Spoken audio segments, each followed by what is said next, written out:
Hello. It's Monday, right? It's Monday night. It's 8 o'clock, East Coast, USA time. 8 o'clock is when I'm going to do my live streaming until something drastically changes in my life, or for work, or for something else. But 8 o'clock is when I'm going to start up. I had a couple of repeat viewers come back last night. Last night was night three. We had some great conversations. We had some chats about work. We had some chats about life. We had some chats about finances, and it was great. It was great to have the people stick around for a couple of hours. I think we did 8 o'clock till about 10 o'clock last night. So maybe we'll do that tonight. Maybe we'll go 8 till 9:30, or who knows? Depends on who's still in the chat at that late hour. We had a couple of people. I'm going to give them shout outs right now. Jeanette Crawford was from Dublin, Ireland. Jay, or maybe Patrick, was coming out of Wisconsin. And Charlotte was coming out of Wisconsin. Now, Jay was new last night, but Jeanette had been here the first night. And that was awesome that she came back.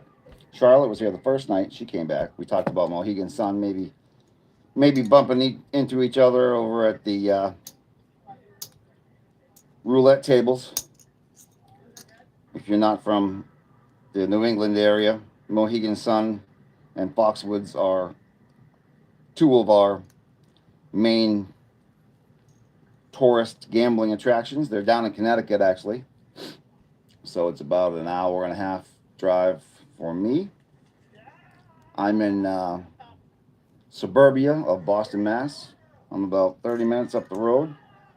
Living in the woods, loving it. Not quite the woods, but definitely not the city. And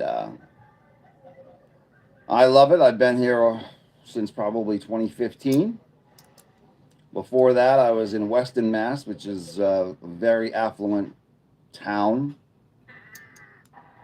closer to Boston.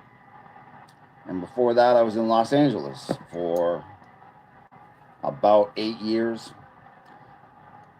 That was a blast. I used to work I worked in television and film for almost 20 years.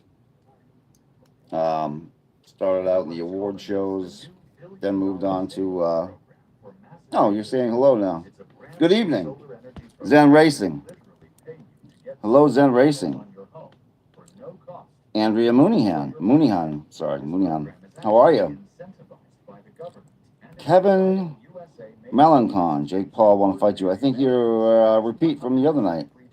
Liver King does want to stalk me. He does. I don't know why, but yeah, I like baked beans. Because why? Because this is Beantown.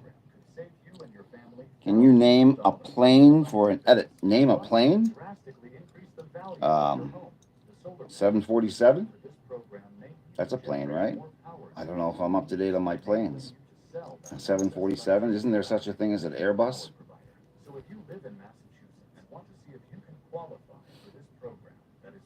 The Liver King. Man, he got himself in some trouble, didn't he?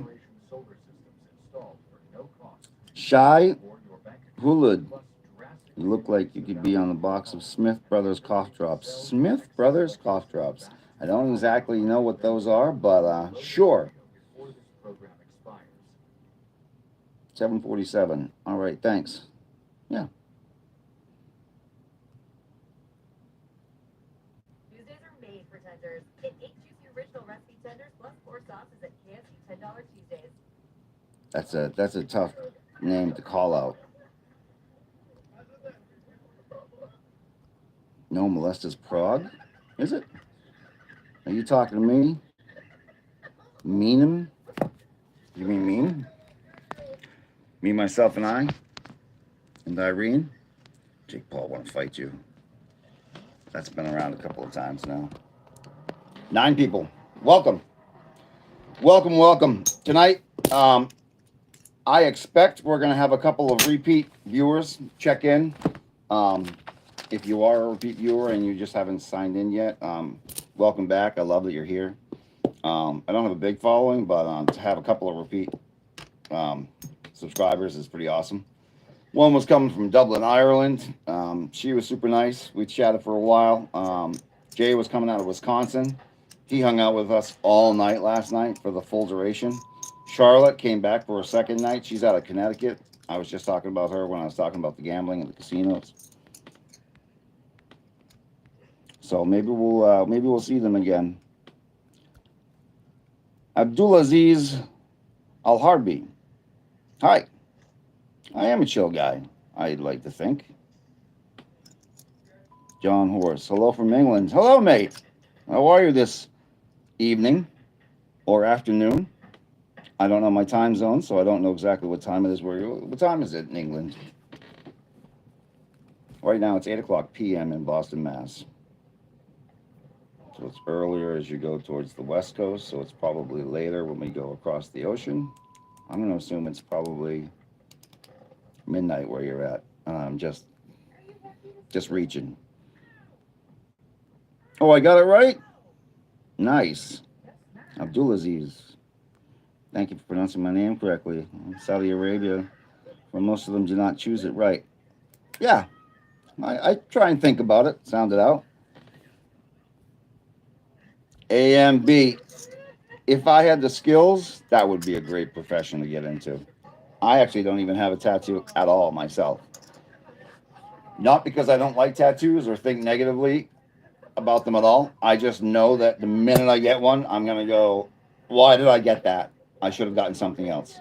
And then I'm going to think that about the next thing and the next thing, and all of a sudden I'm going to be head to toe in ink, which isn't a bad thing either. But at some point, I'm probably going to do something wrong, and the government's going to want to catch me, and I have to cross borders, so I can't have any tattoos sticking out.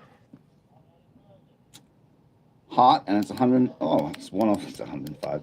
It's 105 in the morning. All right, I was close with the midnight thing. Yeah, it's been about 90 degrees here in Boston for the past 4 or 5 days too. Isn't it past your bedtime? Kevin McClellan, that 10:30. 10:30 was my bedtime. I think I'm recognizing your name from last night or the night before. Zero tattoos. Yeah, we're clean canvases. What do you think when you have followers from all countries? I love that. Followers from other countries? That's what I was just saying. I've got a woman, Jeanette. She was from Dublin, Ireland. She came a couple of nights, and I was psyched about that. That she's taking her time out of her busy life to check in with my stream. And I'm just yakking here. I am a chill guy, as has been said in the comments now. I started to stream because I got sick of YouTube shorts. The algorithms just kept steering me into different places that I had no interest in. And then I started watching other people stream. And I said to myself, I love talking. I've got the gift of gab and I've got a camera. So why don't I try streaming? So that's why I'm here. Arun Mecha Bachelor. Did I pronounce it right at all? Arun Mecha Bachelor.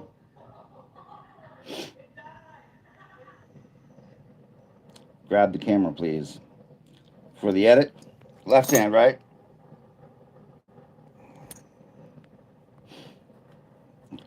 Joel Sweeney. How chill are you? I'm so chill that sometimes I forget to breathe. No, that was weak. I tried, but that was weak. You look like my father, but my father doesn't love me. Oh, I'm sorry to hear that. I had an estranged father as well, but that was because my mother lied about him. Hunter Plains traffic. That's not nice. My name is pronounced Arun Maecha. Arun Maecha. Close though. Thank you. I tried. Almost the closest pronunciation I've ever heard from anyone outside my closest people. I will take that as a compliment. He's so chill, he'll let you sleep with his wife. If I had a wife, maybe that would be up for contention, but I'm single here. Geez, nuts. Thoughts on train hopping and urban exploration? We used to hop on the back of the trains. I grew up in very safe suburbia, and the trains were actually above ground. They weren't in the tunnels yet, so you could. Don't do this at home, kids, but there was about a 1 inch bumper around the back of the train where if you put your feet out sideways and held onto the windshield wiper, because you know how trains have kind of an engine in the back and an engine in the front, depending on which way they're going. You can hold on to the wipers and ride the thing as far as you want it, really. We wussed out. We didn't go into the tunnels too much, but we used that to get around our city for a couple of years. Then the cops got wise to it and they started waiting at the stops and kicking us off and stuff. I knew one kid who actually started in that position, flipped up on top of the train, leaned over the side, slid the engineer's window open, conductors, did this crazy backflip into the conductor's area and got on the intercoms and was like, "Can you guys please get off the back of the train?" Which was a riot, pretty crazy. That's rude. I don't know what was rude. Got some train hopping and urban exploration.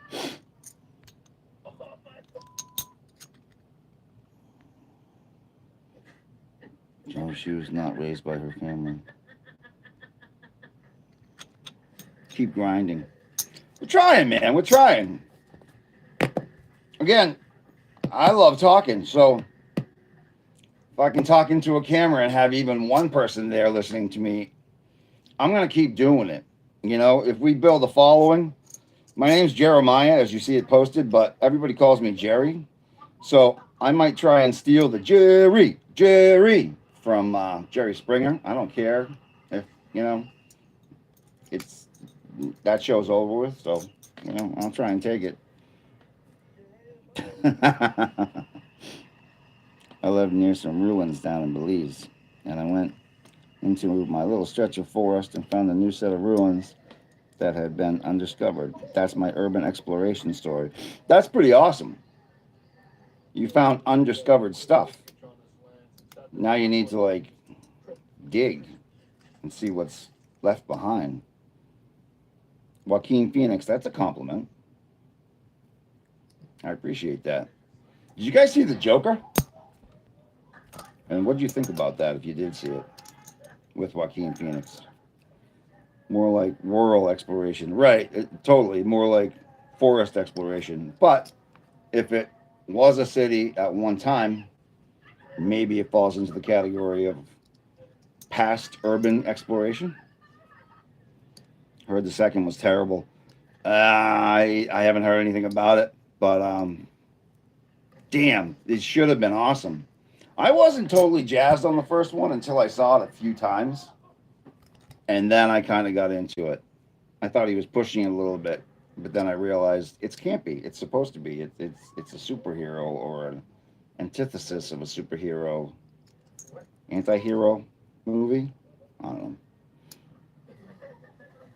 You low key like Q from Impractical Jokers in the best way possible. Thank you. I'll go with that. Shakes. It's been a while. I loved most of them, but now I don't even drink really anymore. I'm not sober per se, but I just kind of stopped everything a few years back now. I still smoke my cigarettes, but that's about it. That's my last vice. Do you know what reverse extraction is? When the devil tells the priest to get out of the tire. Methamphetamines. Methamphetamine? Is that like gaseous amphetamine? I know you're saying methamphetamine, but did it spell it? That's weird.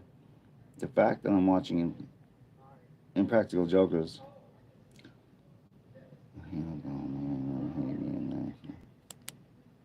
Yeah, weed is your buddy. Chicken noodle soup. Growl. I hate alcohol. It making my mom hate me. And no feed me. I'm glad I pothead now. Weed is. I'm not saying. Who am I? I'm no one. Don't listen to me. But I think weed is the safest thing, and it's a weed. It grows like dandelions. I mean, do I smoke cigars once in a while? I know it probably looks like I do with the hat and everything and the beard. I probably should be a cigar smoker. On a rare occasion, I'll try and dig up a good cigar. Do you smoke cigars? Do you have any referrals? You know what I'm trying to say. Do you have any brands that you think I should try out? Because I don't know. I go into the stores and the wall of cigars. I don't reach for the cheapest one because I know that's crap, but I'm certainly not gonna go for a $25 or $30 cigar either because I don't know if that thing's been sitting there for 3 years. So I go in the middle of the road. I'll grab a $10 cigar and stroll up and down the street with it.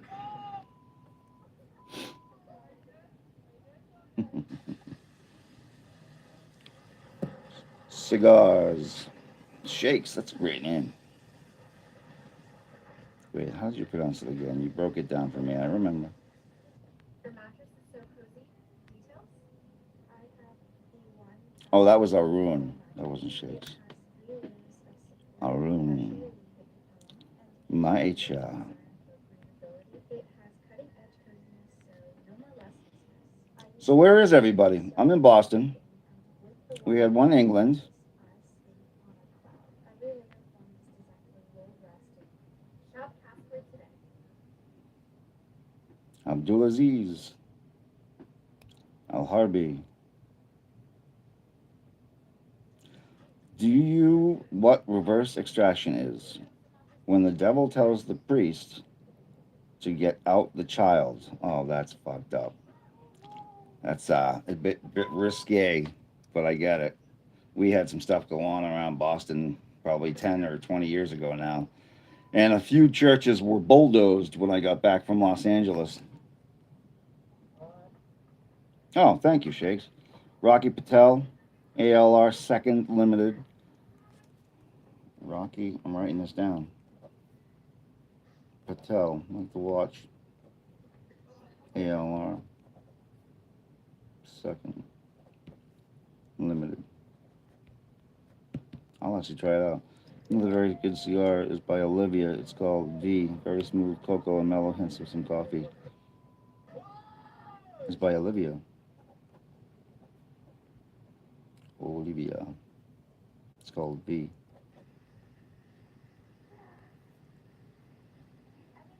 Cigars. Thank you. Appreciate that.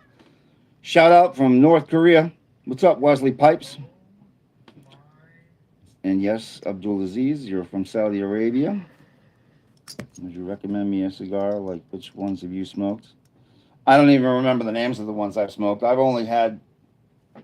had cigars on special occasions, but those were given to me by, say, the father of the bride or the father of the person graduating, as I recall.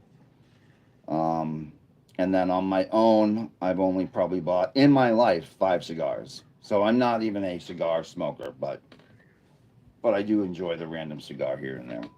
I smoke cigarettes like they're food. Like I smash cigarettes. So that's why once in a while I'm like, you know what? Just go straight to the point, get rid of the filter, and grab straight tobacco and have a cigar.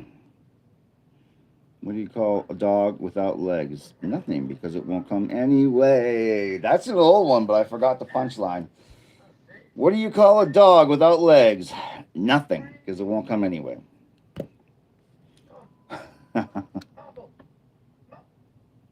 Rocky Patel. I do like your jokes. Where are you from again? You told me where you were from. Saudi? Wesley Pipes. So you're really from North Korea? Probably. Of course you are. I don't know why you would make that up.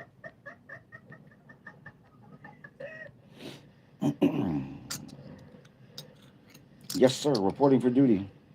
Will Tucker was here. I missed calling you out. Paul Stanley, I didn't call you out by name, but you're the one who said heard the second one was terrible.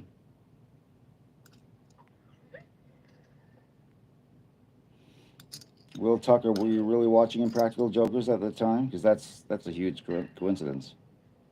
Coincidence. Saudi Arabia. That's what you said. Saudi Arabia. How is Saudi Arabia? Is it crazy hot right now? Oh, you're leaving me? All right, cool, man. Well, enjoy your day and take care. Wish you a lot of success in the future. Take care, man. Try out those two recommendations of cigar. I will. I will, Shakes. Come back anytime. I'm doing this every night at 8 o'clock. I'd love to see your name again. Yeah, it's hot. It's got to be smoking hot, right? Is it mostly desert, or am I an American just making that up? Subscribe to your channel.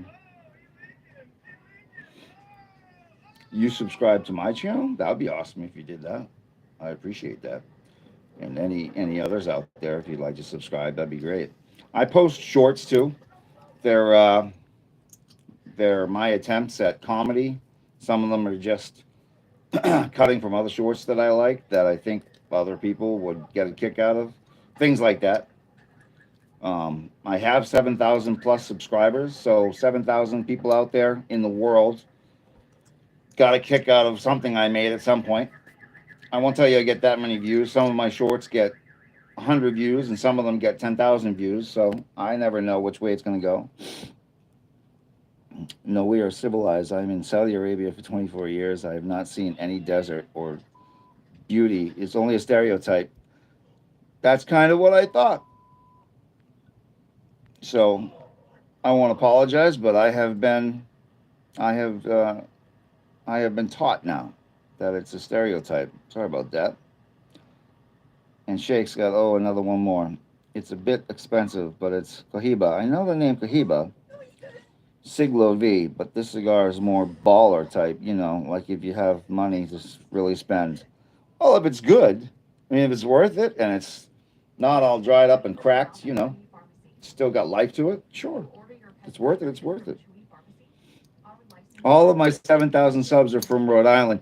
They may be, and that's a fucking riot that you just said that. So, Shikone Skaki.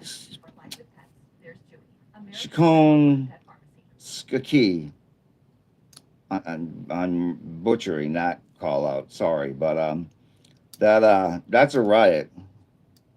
Get her done. Who's this guy? This guy is Jeremiah Mcgillicuddy, the real McCoy. Don't worry, you're a wonderful person. If you come to Saudi Arabia, I'll give you a citizenship. Guys, I gotta go. Going to Saudi Arabia. It's a very kind gesture, sir. I appreciate that very much. Tip of the hat to you. It's very nice of you. I would love to come to Saudi Arabia sometime and check it out. See what it's all about. Musa Azam. Oh no. Thank you. Abdulaziz. I appreciate you coming by. I appreciate you hanging out for a little while. Every night at 8 o'clock. And we're just rambling right now, but we're getting the ball rolling. I mean, there's only a few people here, and there's checking in and checking out. More will pop in as the night goes by, and we'll get a couple of repeats. And if I've got a goodbye, my good friend, goodbye to you too. God bless you. That might be Allah, actually, if he's.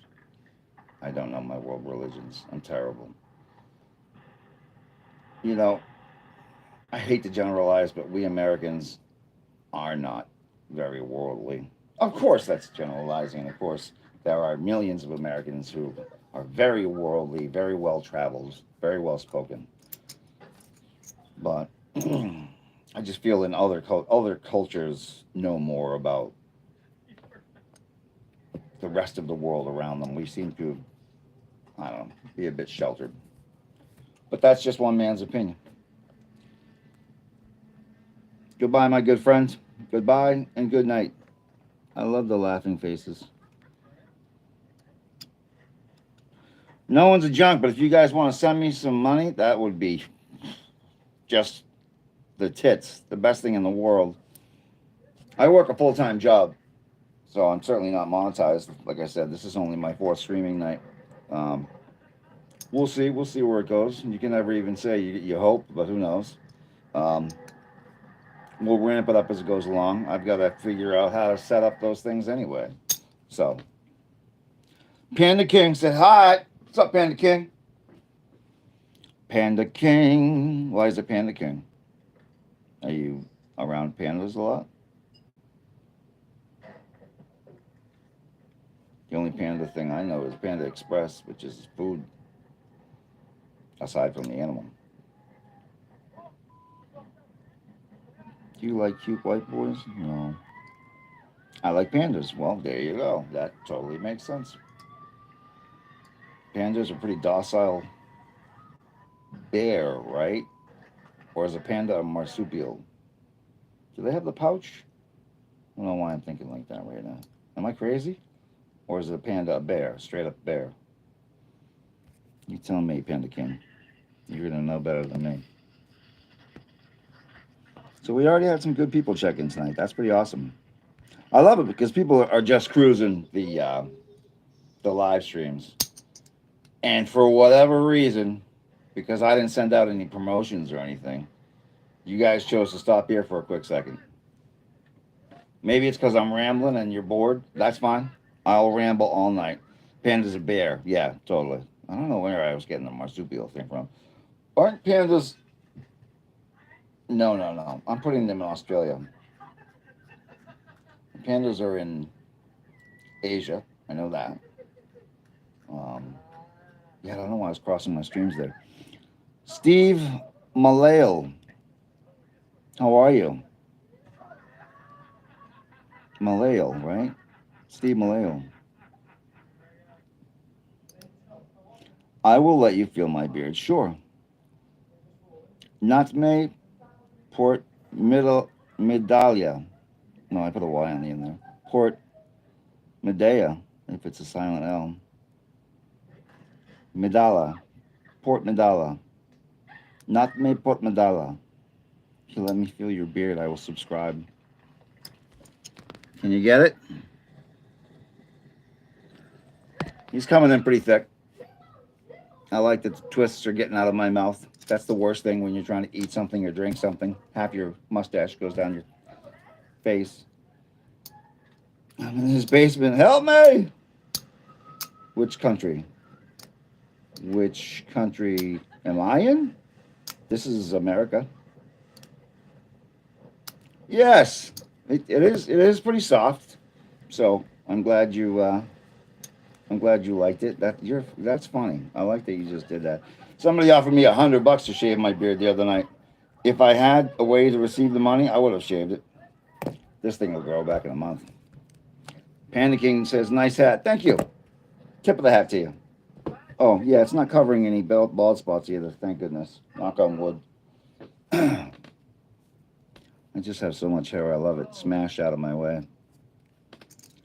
Can't handle a beard. How do you get over the itching? Yeah, yeah. Sometimes it's insane. I think just once, just past a certain point, it stops that crazy itch.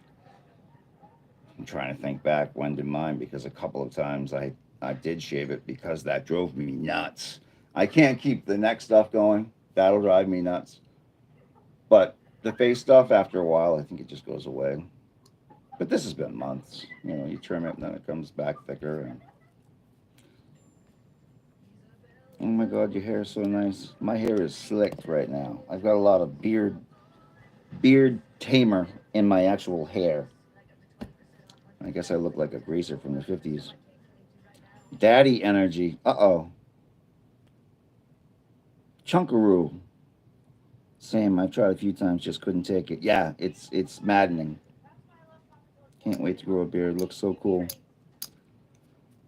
You know, it's easier than shaving.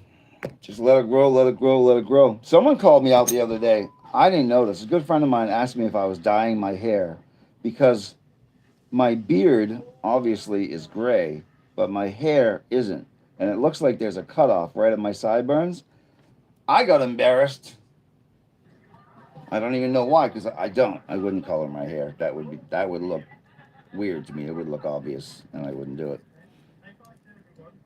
Can't wait to grow a beard. Looks so cool. Where are you guys at? Where are you coming from?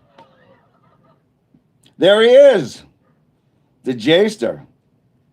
I brought you up earlier. I was saying there's one guy that was with me last night through the entirety of it. How you doing tonight, man?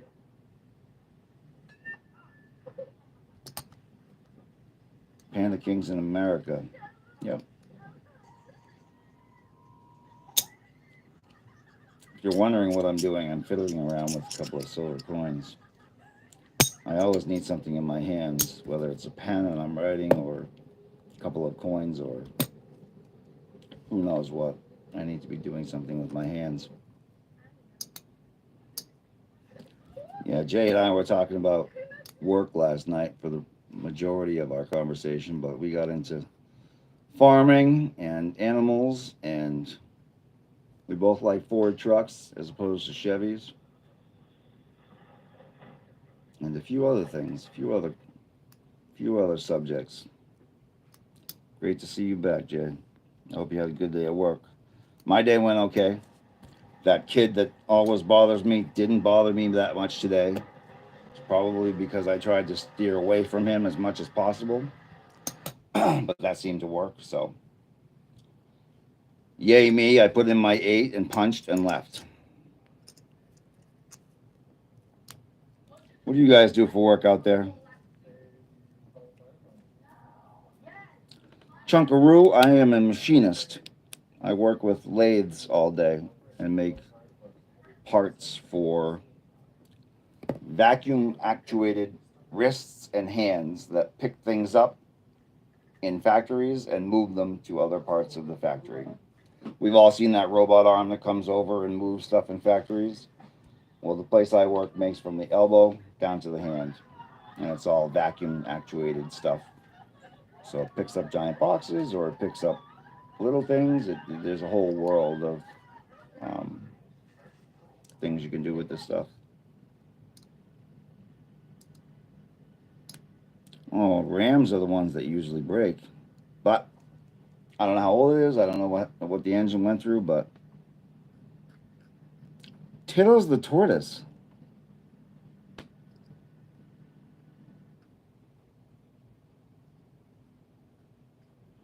I don't know about hell. I don't know. I was brought up Catholic. I mean, I was an altar boy. Our family went through the church. My mother was in the choir for 18 years. So I've been around the church a lot, but I couldn't tell you if somebody invades your country and you kill them, do you go to hell? I don't know. Sorry. You're a hydraulic tech, right on. Yeah, you work with your hands too. No, no, exactly. I just got it. I love Lucy, Mrs. Mcgillicuddy, or the peppermint schnapps, Dr. Mcgillicuddy's peppermint schnapps, if that's what you're referring to. I'm assuming, or else I love Lucy is the most random thing that anyone said yet. Tittles the tortoise. Love the name. My dad had a Ford, but the engine broke during the winter. It might have frozen. There's a thing called a freeze plug that you actually have to take out because the coolant will freeze. That's what you're referring to yet. I used to have a bike, Chunkaroo. It was only a little Honda. It was a 81 CB 750K. So not even fairings or anything. So I shouldn't even bring it up. But it was a bike, and I rode the thing for 3 years. I'm in Boston. I brought it up to Vermont a lot, New Hampshire. The minute you cross the New Hampshire line, you can take that stupid helmet off. um, I would love a bigger bike. My buddy actually had a VTX. Is that Honda? I think it was an 1800 with solid aluminum wheels. That thing was a monster. My other buddy's got a beautiful Harley. I couldn't tell you what it is.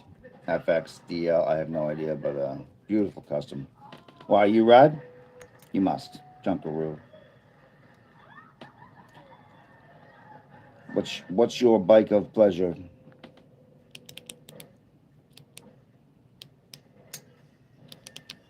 I love Harleys. I've never owned one though, so I don't know much about them, and I couldn't tell you what model. I mean, I don't want a little Sportster with boingers on the back of it. I'd like, something more of a substantial bike, something with a 1200 or bigger, something with some real suspension. Harley would be great. I wouldn't even mind a dual sport. What are they, DLs or KXs? On off road bike. That's a little bit young. I mean, I should get the Harley. I should get a bagger. That's what I should get. just getting into it. And I have a Royal Enfield 411. I don't know what that is, so I'm going to look it up. A Royal Enfield. All right, stop this. Open this. Do this. Royal Enfield. I before E. I before E. 411.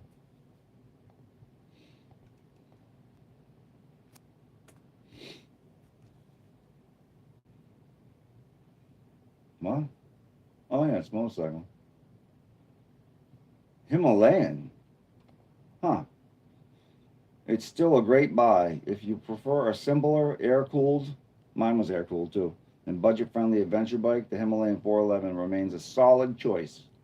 Resale value might drop slightly since the 450 is taking over. Huh. Okay. So that's an on off road bike, right? Am I guessing right? That's you. It's a dirt bike, but it has lights and stuff, so you can register it for the road. You just look like you did. You just look like you did. Yeah, I could see myself on a nice fat bobber or a nice chopper. I really could. I would love a bike. I just don't have the finances for it right now. And here I am with the Huffy with pegs. There's nothing wrong with the Huffy with pegs. My first bike was a nice red. Oh no, it was a Columbia. It wasn't a Huffy. But you know that was the same. It wasn't a Schwinn. It wasn't a Raleigh. It was a Columbia, one of the low class bikes. But who cares, man? I rode that thing and skidded the tire out from under me. It didn't have pegs. I didn't get pegs until I got my mongoose. Then it was freestyle time. But again, I didn't know that there were certain awesome kinds, so I got the mongoose M1, which was the heaviest model. But anyway, Himalayan, yeah, it's Himalayan. I understand now. Because you are from, did you tell me where you were from? Chunkaroo? If you did, I forget. I'm sorry. I'm looking back.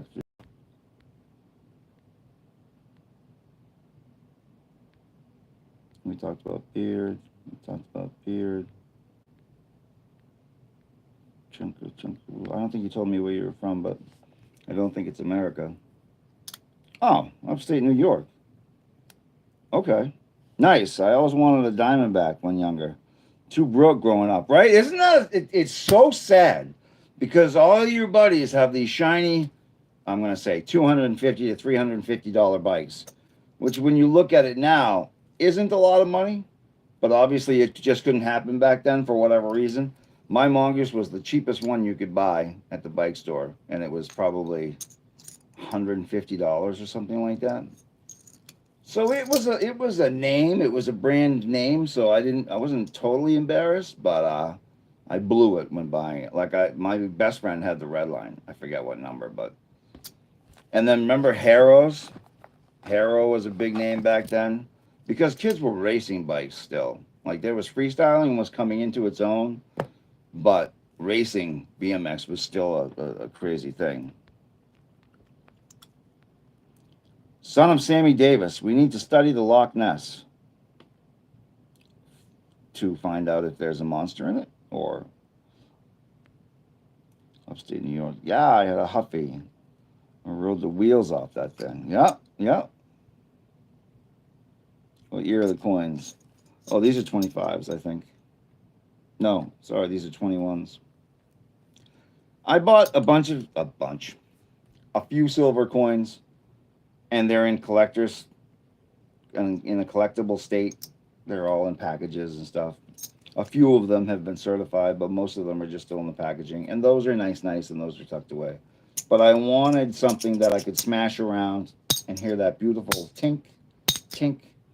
I mean, it's like having the silver dollars from back in the day, but they're just that much better. I mean, they're not really worth anything, especially in this condition now. So I'm not thinking about their money value. PS5 or Series X? I don't know. Anas Almas. Cooking dinner, tuner helper. The Tetrazzini. Nice, Jay. Make yourself a little feed bag. Whether you like chicken or if you like liver, Meow Mix always delivers. Loved mongoose bikes in the early 2000s, by the way.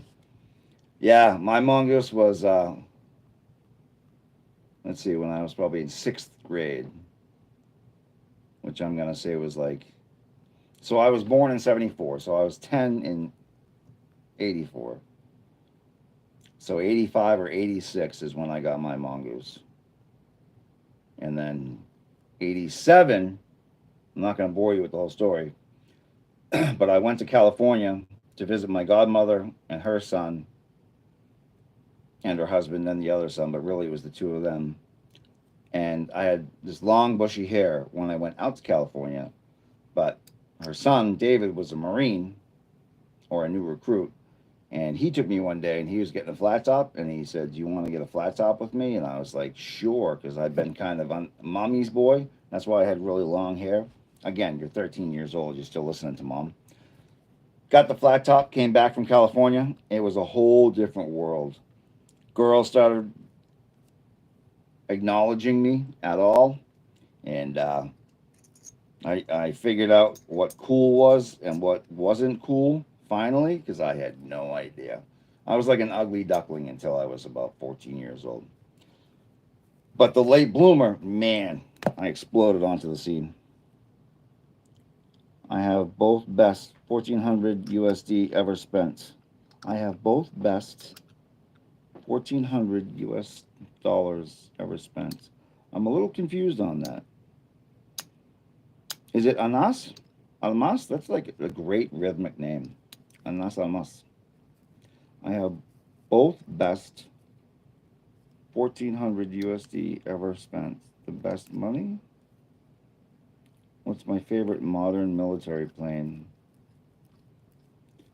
I don't know. What are the bombers that just went over? Not that I'm talking about like that situation because I'm apolitical. I don't know enough to talk politics. I would just be bullshitting my way through it. So let's not go down that route. But the stealth bombers are pretty sick machine. You look like the voice actor of Arthur Morgan. Now I have to look up Arthur Morgan because I don't know who that is. Arthur Morgan. What I need is a microphone for my computer. Oh, it's a character. It's not a. Is it a real person or is it just a character? I mean, PS5 Pro and Series X.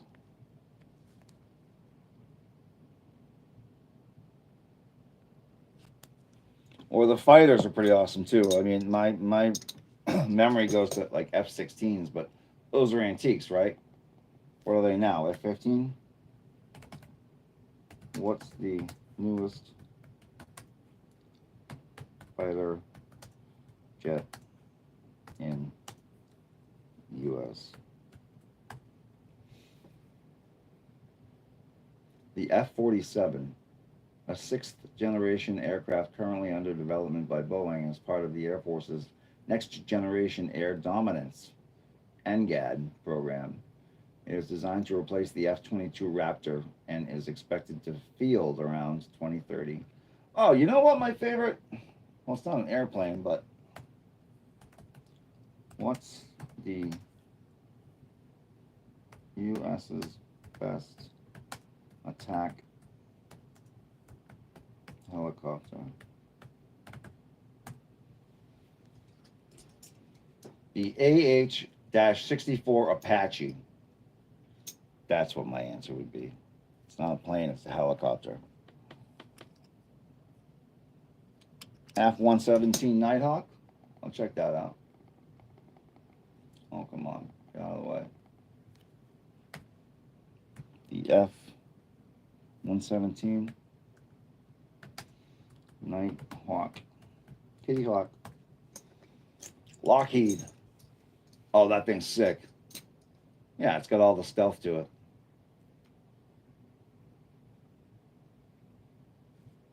Badass. Well done there. Look for Arthur Morgan, voice actor, not the character. Oh, there's a real person. I gotcha. I don't want Wikipedia. I just want I put this light on me so you could see me because I was in shadow last night, but it's a bit much. I mean, I think you guys see me clearly, which is great, but it's like the sun. See how strong it is? Again, thanks for being with me. I'm looking at the chat, but I'm also working with the chat. Look for Arthur Morgan. Arthur Morgan. I dabbled in voice acting when I was in Hollywood. So, video game character, but there's also a real person. Facebook.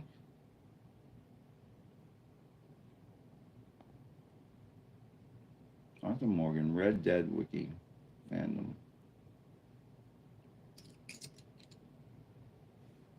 That's his clothing.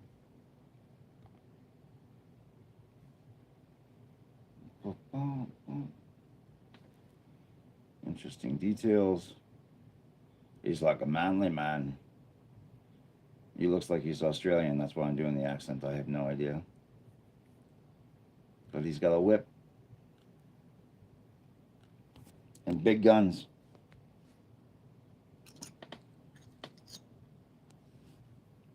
You thought I was actually him? That's pretty cool. I actually thought it's him because he also goes live on YouTube. He does look like Arthur Morgan's voice actor. I'm just laughing because it sounds weird. I look like a voice actor, but sure, it's very normal. I don't know why I'm getting a kick out of it. Jay's eating dinner while he's hanging out with us. I love it. How's your tuna helper? It's probably great. Oh, someone's being blocked. His name is Roger Clark from Red Dead Redemption. Yeah. I've got like Wikipedia is popping up, all kinds of things are popping up. But they all look like they're fake. Like not fake. AI. Red Dead. No, there's a real guy. What's he like? Some walking talking badass? It's from a game, yeah, so he's he is a oh, what are they? I'm forgetting my words right now. What was the big movie where they were all avatars? He's an avatar. Am I saying that right? It's from a game, Jerry. Catch up. You're so old. Ooh. Wait, the avatar got paid $1 million for the role? And was it $1 million or was it 1 million bitcoins or bits? What's the blue thing behind me? Oh, that's a flex fill for lighting purposes. It's a very basic pop-up thing that, where are you? Can you see me? So it's folded up in this case.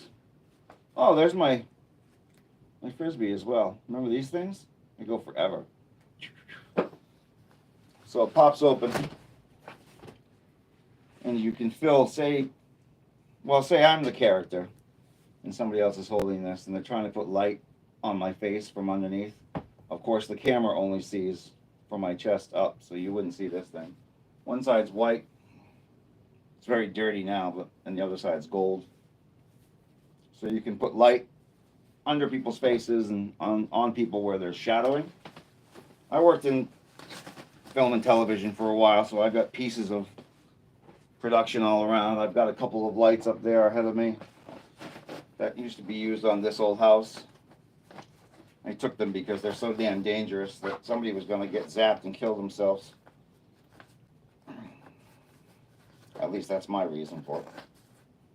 Oh, this puppy hasn't been out in a long time. Doesn't want to go back in, which is fine. I haven't used it forever. I haven't really been around TV production in forever. So that's the blue thing behind me. It's called Lasto Light. It's known as a flex fill because it's flexible and it fills the light in. But you probably picked up on that when you're on.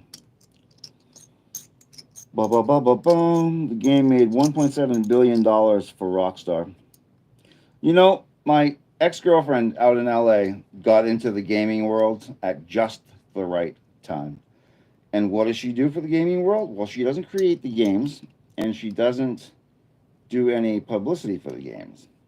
But the people that do create the games call her up and say, we've got a new game and we want to get it out into the market. Who do you know at Wired Magazine or any one of the other outlets? And she puts those two parties together and makes bucks. You'll notice I said my former girlfriend because it was my smart move to break up with her just before she blew up and became a millionaire herself. Whoops. Anyway, we're still friends. What you got on that wall there, Chunkaroo? Panda King gives me a thumbs up. What I got on that wall there? What can you see? That's some lanyard from some trade show I went to. Oh, that's remember we were talking about BMXs and stuff? I found this thing when we were moving back in 2015. Remember these things? Put them on the front of your BMX bike and you put your number there if you're racing. I never raced myself, but you could buy these at any bike store and strap it onto your bike. It just has a couple of Velcro straps for your handlebars. I guess I liked Oakley's. This is Harrow that I was bringing up earlier. This is a little bit of nostalgia here. That's all it is. Yeah, money is everything. It's all right, though. I came back from LA with my tail between my legs. Did some really dirty work for about a year and a half. I was a plumber's helper.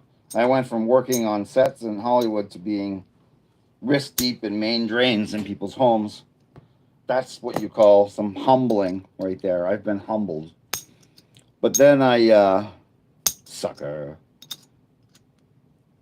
Then I was lucky enough to be called to be put on one of the most well-known do-it-yourself home fixer-upper shows in the country, if not the world. And that was 5 years of awesomeness, and I made great money, and we lived the life of Riley, and that ended in 2013.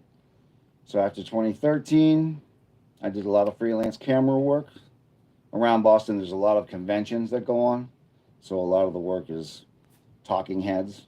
Somebody up at a podium. Um, your opinion.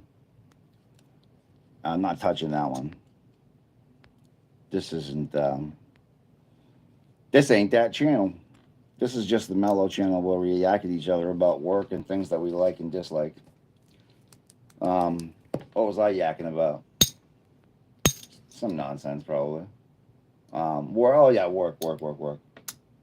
I became a dog sitter during COVID because work shut down. I was working predominantly in the restaurant hospitality world. I was a bouncer who was just about to.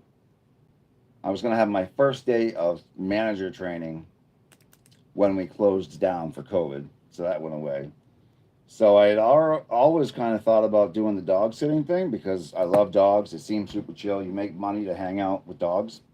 So I signed up with the app Rover. We've probably all heard about it.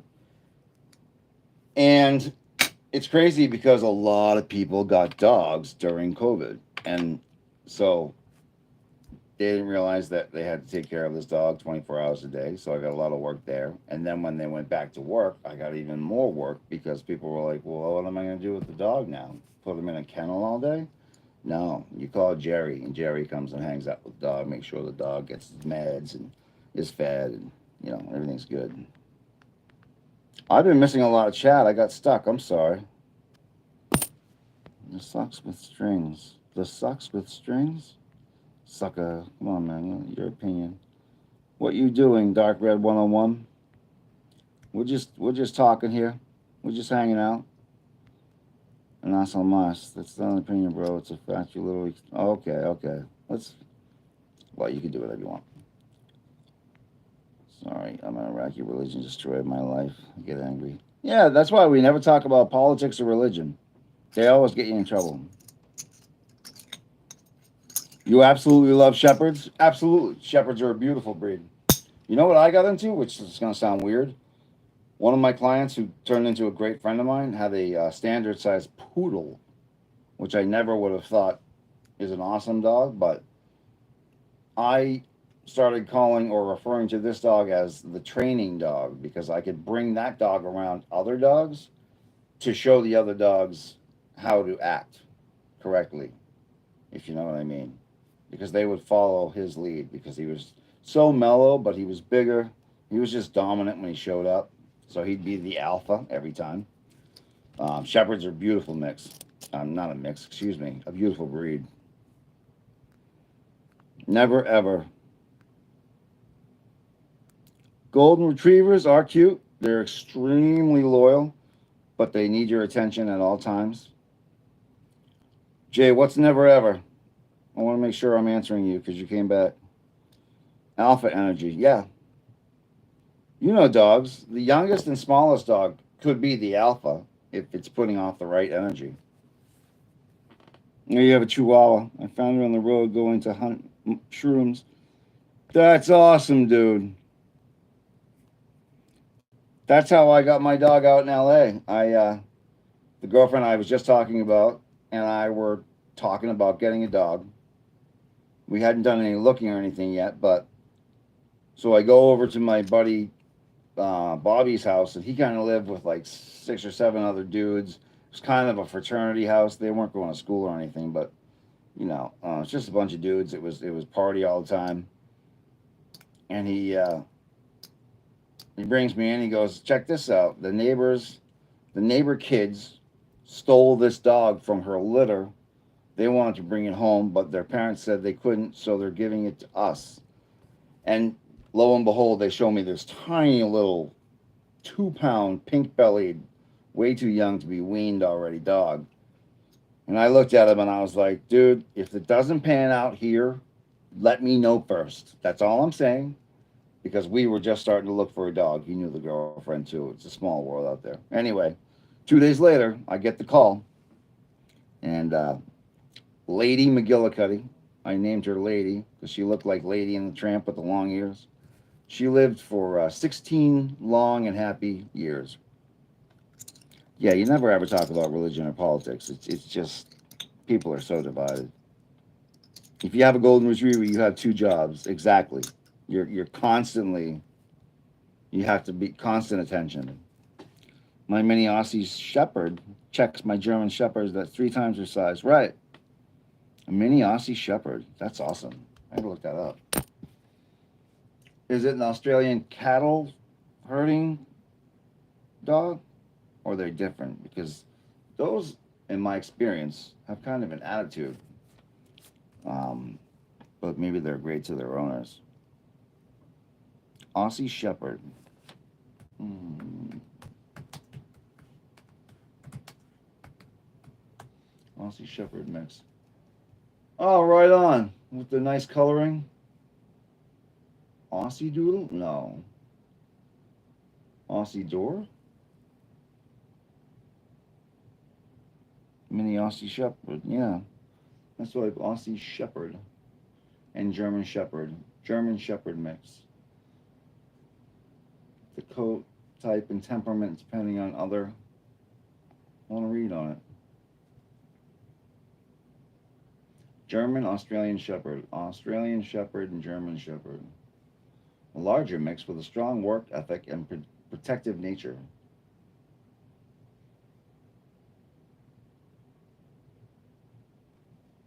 Aussie Pitbull. Whoa. Yeah, you've got a great and very loyal dog there. How old is he or she? Chunkaroo. How old is the mini Aussie Shepherd? And how old is the German as well? She's a mini Aussie border collie mix. Got you. This is coming up with like Labrador Corgi mix, German Shepherd mix. It's not saying the right thing. Aussie. Aussie, mate. Aussie Border Collie.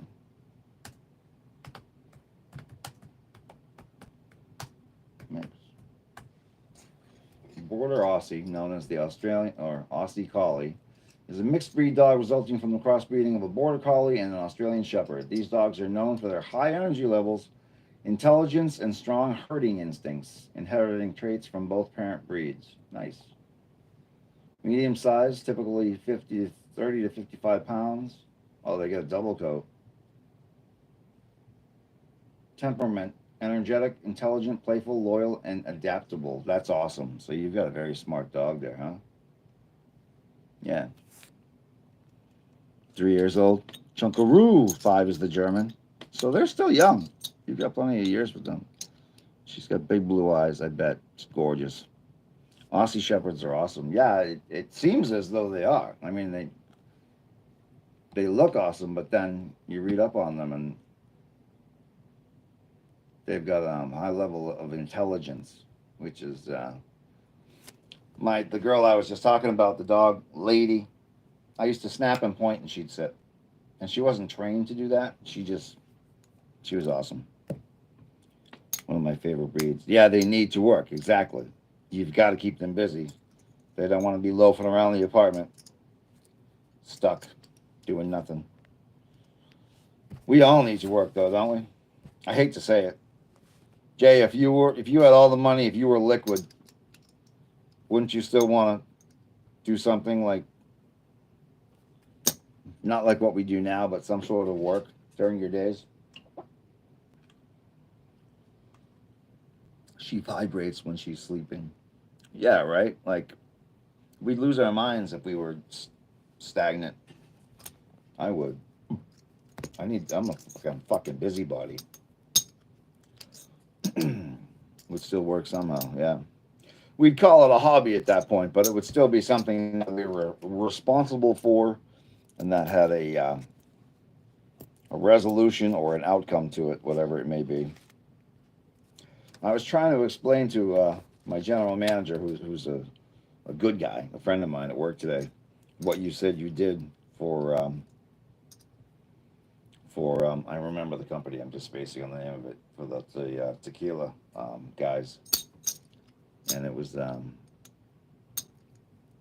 paint and metallurize caps for Tito's, right?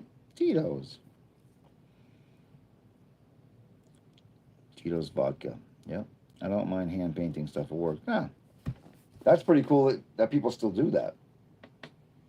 He was like, don't they just come off an assembly thing? I was like, no, this dude was talking about like hand making this stuff.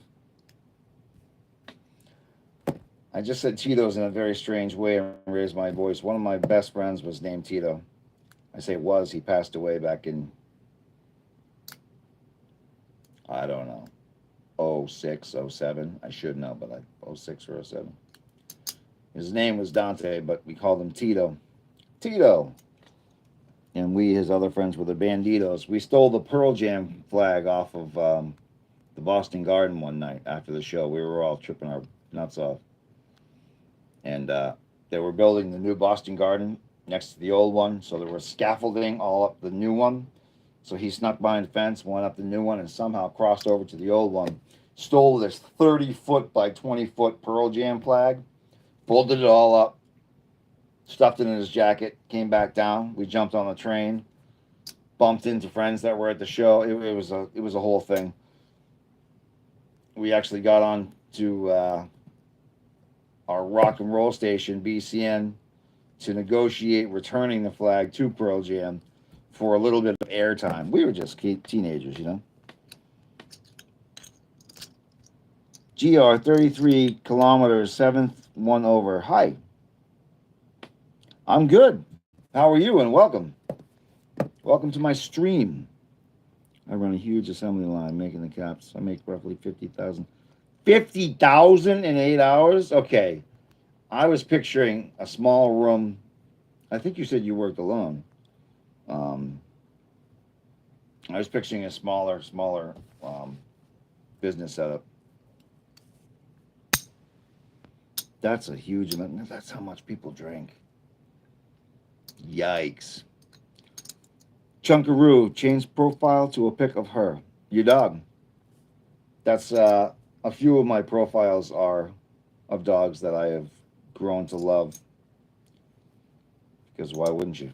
No one wants to see my face all the time. You guys are being very patient, but you know, reality. What else? What else? What else is going on? I'm in talkative mode now. So we got new people. GR33 KM seventh one over. What does all that stand for, if I may ask? Is it, am I reading it wrong? Or is it just read out like that? Fourth plans? Well, I'm not going to be at work. That's nice. Buddy of mine's got some Class A stuff that he wanted to fire off last night. No, the night before. But he didn't, so he might still have that. So maybe I'll go visit him. He's down by Rhode Island. For whoever brought up Rhode Island before. That was a riot. Are you still here? The person who said all of your 7,000 subscribers are from Rhode Island? Let me know if you're still here. Greek mother lover. Greek mother lover. All right, Jay, I'll be here, man. Definitely come back. Bon appetit. I don't really have fourth plans, I guess is what I'm saying. Not yet. These days, work is such a ball buster, and I'm so tired when I get home that I really just want to decompress, watch YouTube for a couple of hours, and then go to bed, wake up, and do it again. So, strangely enough, I don't really make plans for holidays or weekends. I go with the flow. Sometimes I'll visit with my elderly mother. She's away from the home. I'll just put it that way right now. So I'll check in with her on a Saturday or Sunday. Not that you asked, but now I'm just thinking about what I do with my free time. The fourth, I'd love to be on a beach somewhere. Those are always great. I'm more stressed than tired. Yeah, I used to be. I was actually, I don't know if I should even say this, but I was prescribed anti anxiety medication directly because of my new job, because of this job, because my manager was killing me with the way he was treating me and the way he was acting. That's been changed now, thank God. Well, thank the general manager and owner for stepping up to the plate and putting him in his place. He actually got demoted, so he's not the manager anymore. He's just another coworker. So, you can try and talk to me out of the side of your mouth, but I'm going to call you out on it now. You're not an authority figure anymore. Yeah, right? Just got off them. Thankfully, I stopped taking mine too. They were, as the bottle or the paperwork describes, for like breakthrough anxiety, meaning like if you're having a panic attack right then, you just take a little orange guy. Boop. And I believe it slows your heart rate down, which calms you down. But we don't want to be taking pills just because we're anxious. That's not normal. It helps when you need it. It helps, but we're better than that. That's what I'm trying to say. We're better than that. We shouldn't be medicated. I'm glad you got off them. That means you're probably feeling better than you were feeling then. I was super stressed for a while. I actually went and got myself a therapist. People were saying I was angry and I was aggressive and this and that and the other thing. So I picked up the phone and made an appointment to go check in with a therapist. Just the talky guy.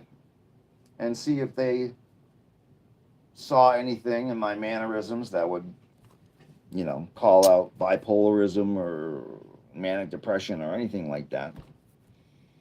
After 6 or 8 months of talking to him, and then actually a prescriber, which is one step up, but also a therapist, they literally came to me and they were like, Jerry, you're a little depressed. That's all. So I was happy to have the diagnosis of just a little depressed, but I don't know. It's better to have trained clinicians make the call than yourself. Mine was for sleep disorder and anxiety. Yeah. My doctor actually is trying to sign me up for a sleep study test right now, or a sleep study, not a test.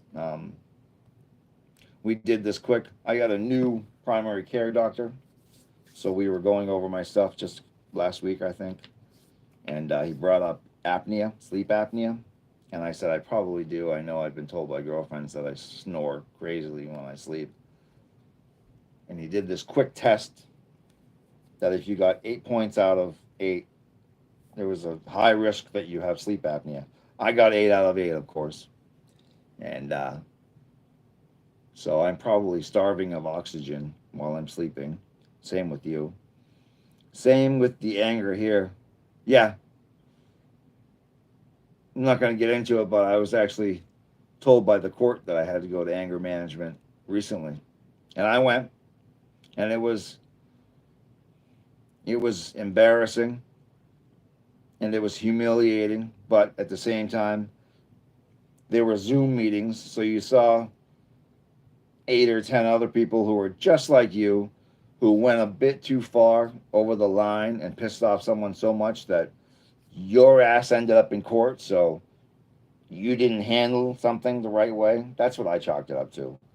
As much as I want to blame everybody else, I did something. I didn't handle something correctly. So it's my fault that I'm here.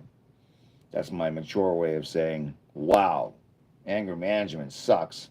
I don't want to pay the $1,000 for these 10 classes or be here, but I have to. Do I play guitar, Panda King? I butcher around with it.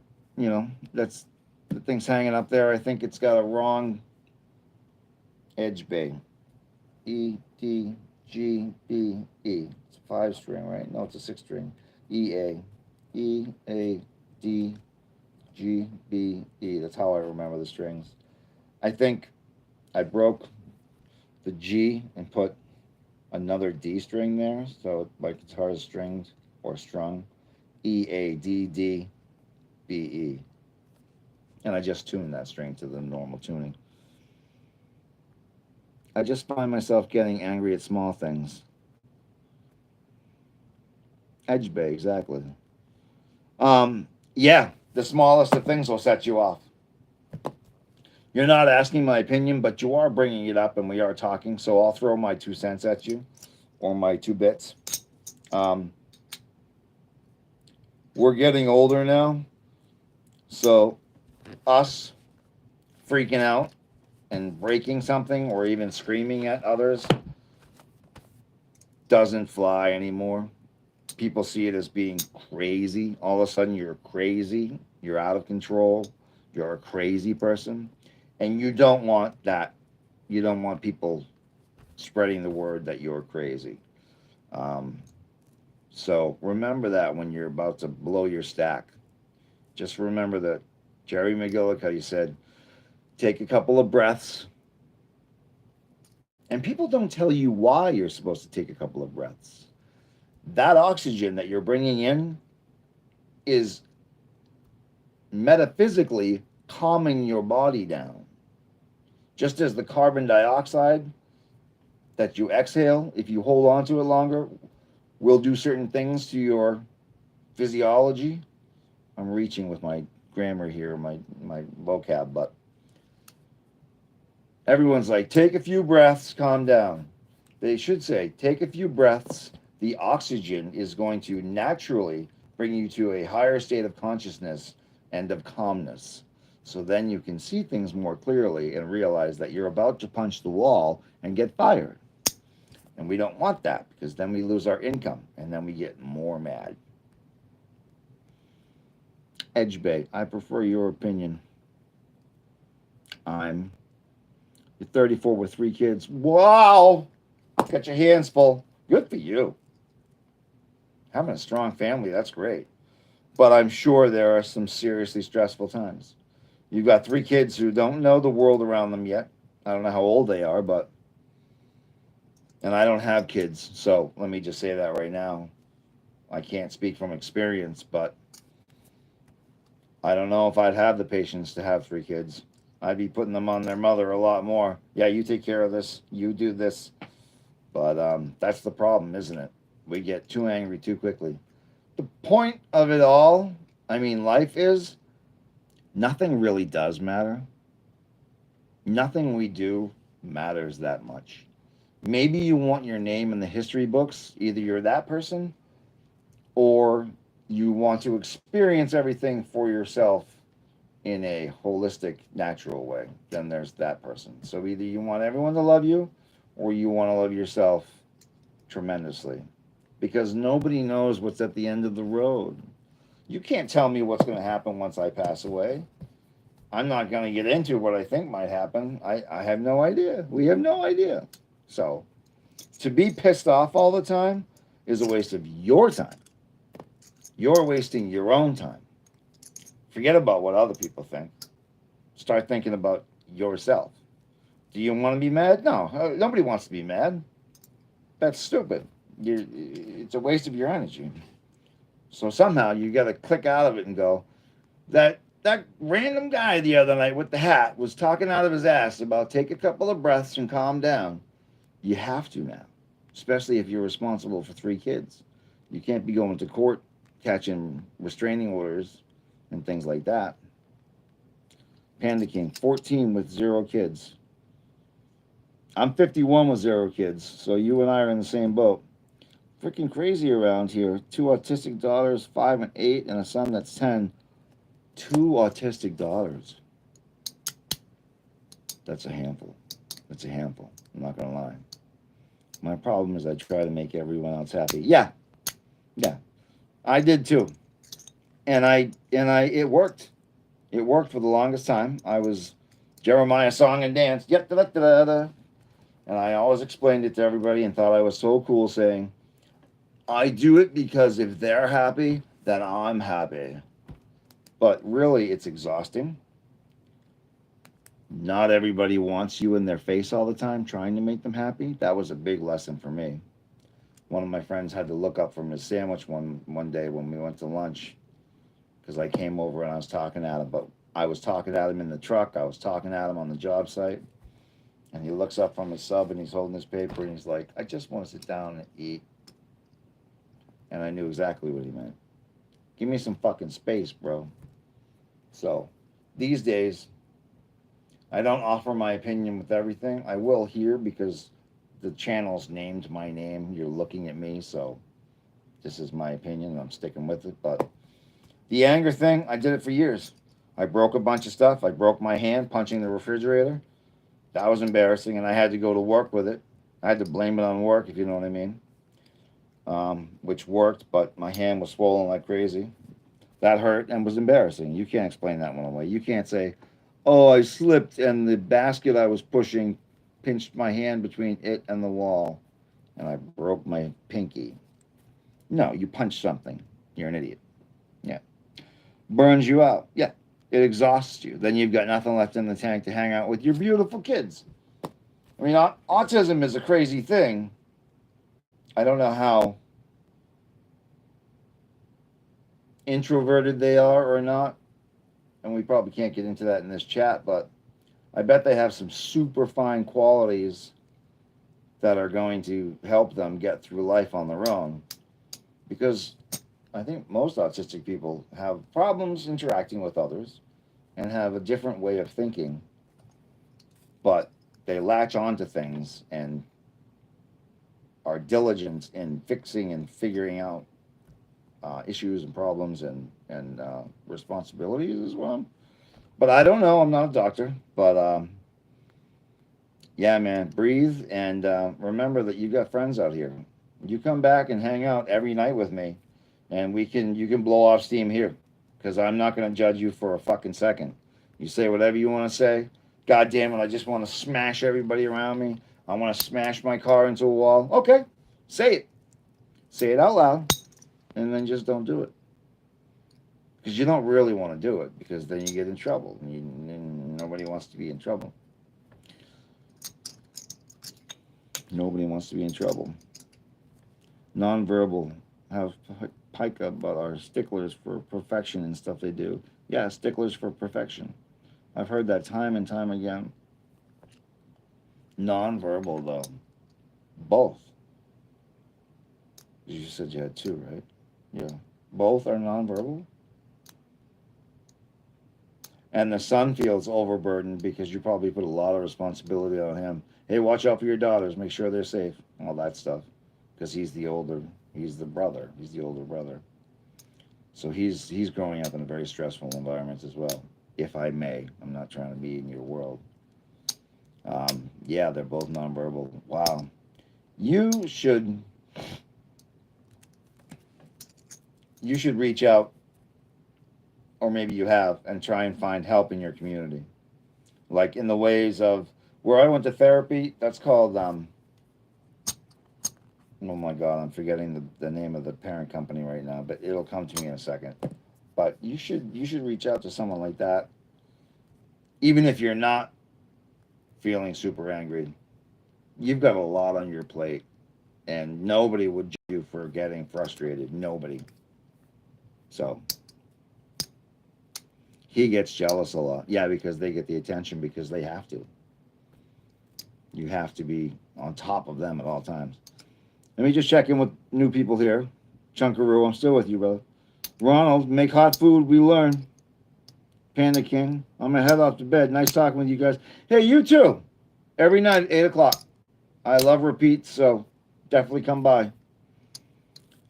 We go through Spectrum for help with the kids. Yeah. Okay. So you already do. Yeah, yeah, yeah. And they've got caseworkers in that whole situation, I'm sure.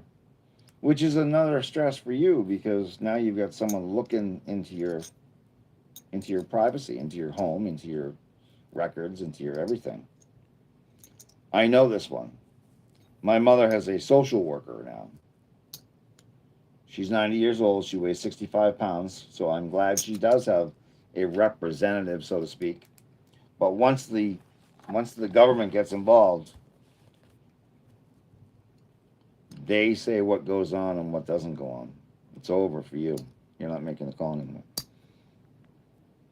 I wish you all the best. Stick around and come back every night, Chunkaroo. But I'm just saying, in general, I've got nothing but love for you, brother. Nothing but respect for you, and I mean that sincerely, not in a hippie way. I think you got a lot going on there, and you still sound like a person that I'd like to know. So I'm glad you're here, and I'm glad you. Yeah, uh, I appreciate you. We only have 4 viewers on us right now, guys. Like I see the number right up there, but I'm gonna gab like I've got 400 of you because all 4 of you are important to me. You look like an English muffin pizza guy. Add spicy meat. Use the Nike slogan. I think it's just do it, but do it. Do it was my slogan back in LA. My friend's wife called me out on it one day because a bunch of us friends were hanging around in their backyard. They had this kitschy backyard. We were having drinks or whatever. And people kept talking about their dreams and their ideas or their plans of what they're going to do. And it was a lot of talk. And I was kind of fed up with the talk because that's all it was. Nobody was going for it. So I just kept going, do it. Like kind of calling them out. She's African. I don't know where she's from, but in her little accent, she comes up and mimics me. She goes, "Do it." She's a cute little black girl, and I was like, "Is that how you see me?" She goes, "You just keep saying, do it." I'm like, "Yeah, I'm trying to tell them, do it. You keep talking about this big grandiose plan. Start it. I know it's going to be hard, but you're in Hollywood. This is where you do it. This is where dreams are made. Do it. Reach out to somebody who knows what you're talking about and get some help and do it. That goes for everybody. Dreams are only reality once you say, that's what I want my reality to be. We can do anything. We can do absolutely anything. I moved to Hollywood on a shoestring budget. I think I had $3,000 cash and a $500 limit credit card. Drove across country, ended up, I had a couch to stay on when I got there, so that's mega important for anybody who's thinking about traveling. You need to have a place to land that's safe. Anyway, stayed with him for a month, and he drove me nuts because he was making all kinds of life changing plans for me and telling me what I need to do next and next and next. And I had just moved away from the family home for the first time in my life at 24. I just wanted to still party. I wanted to live and party. And where I came from, everybody got married and they were getting old, so I wasn't done yet. Anyway, I got my apartment with my last $450. Actually, it was $900 because my apartment was $435 a month plus deposit. And then I went and worked at Starbucks just to make some scratch. But I put my name out there and did a lot of networking and worked pro bono for a couple of people. You know, work for give them my time for free because it's my time. That's the best thing you can do. People love that, and they'll remember you. And people remembered me, and all of a sudden I started getting calls and offers to work on shows, real shows. Being a production assistant or a runner, you know, the new guy. But I was in Boston, and I was thinking about taking that trip for, I think it took me 3 years to finally just say, okay, go, do it. You're not going to get a better car for the drive across. Stop thinking about that. You're not going to save up more money because it's been 3 years and you can only save up $3,000 for some reason. You've got Matt, who's out there ready to give you a couch to stay on now. Who knows what's going to happen next week or tomorrow, but right now he's there and offering it to you. So you've got to do it. And I'm so glad I did. Moving to Hollywood was like me going to college. I didn't go to college. Um, just wasn't in the cards. I'll over explain that some other time. But didn't go to college. A little bit of junior college, but that's about it. But I moved away for a certain amount of time. Learned an immense amount about television production and film production. Came home, used that information to get work in the industry here.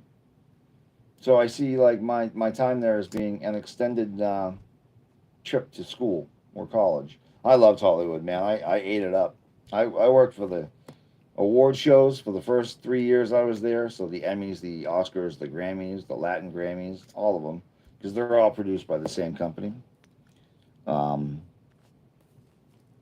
and then I moved up to television. I worked on Whose Line Is It Anyway? I think we all know that show with Drew Carey at the time.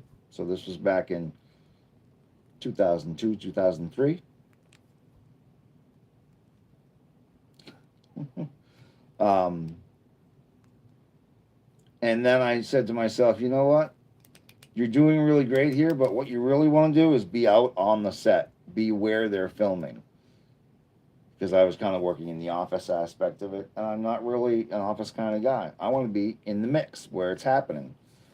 So, one of my girlfriend's good friends that she went to Pomona with was already a camera assistant or an AC, assistant cameraman, and he worked on music videos and commercials. And he offered me some work, but he said, with only one stipulation. And I said, yeah, man, anything, whatever you need. He goes, you have to keep your mouth fucking shut. And he meant it. And I didn't respond because I knew he meant it. And I needed to show him that I could actually shut the front door when needed to. So he hired me on. And I think my second gig was a Madonna music video. That was a 3-dayer. I think I made $2,000 for 3 days. We burned through 60,000 feet of film. I was a film loader, literally putting rolls of film. That's about a 400-foot roll of film into the magazines that you put on top of the Panavision cameras. There's a 400-foot load, and then there's a 1,000-foot load, and you do that in the dark room. And the dark room is completely blacked out. It's not like you see on TV with the red light that you can see what's going on. You're there with your eyes closed, doing it by hand. It's pretty awesome, though. Wasn't that stuff super flammable? The film, yes, film is would go up like that. Not like the old days, not like the 20s and 30s where everything burned. I think there's a different type of emulsion.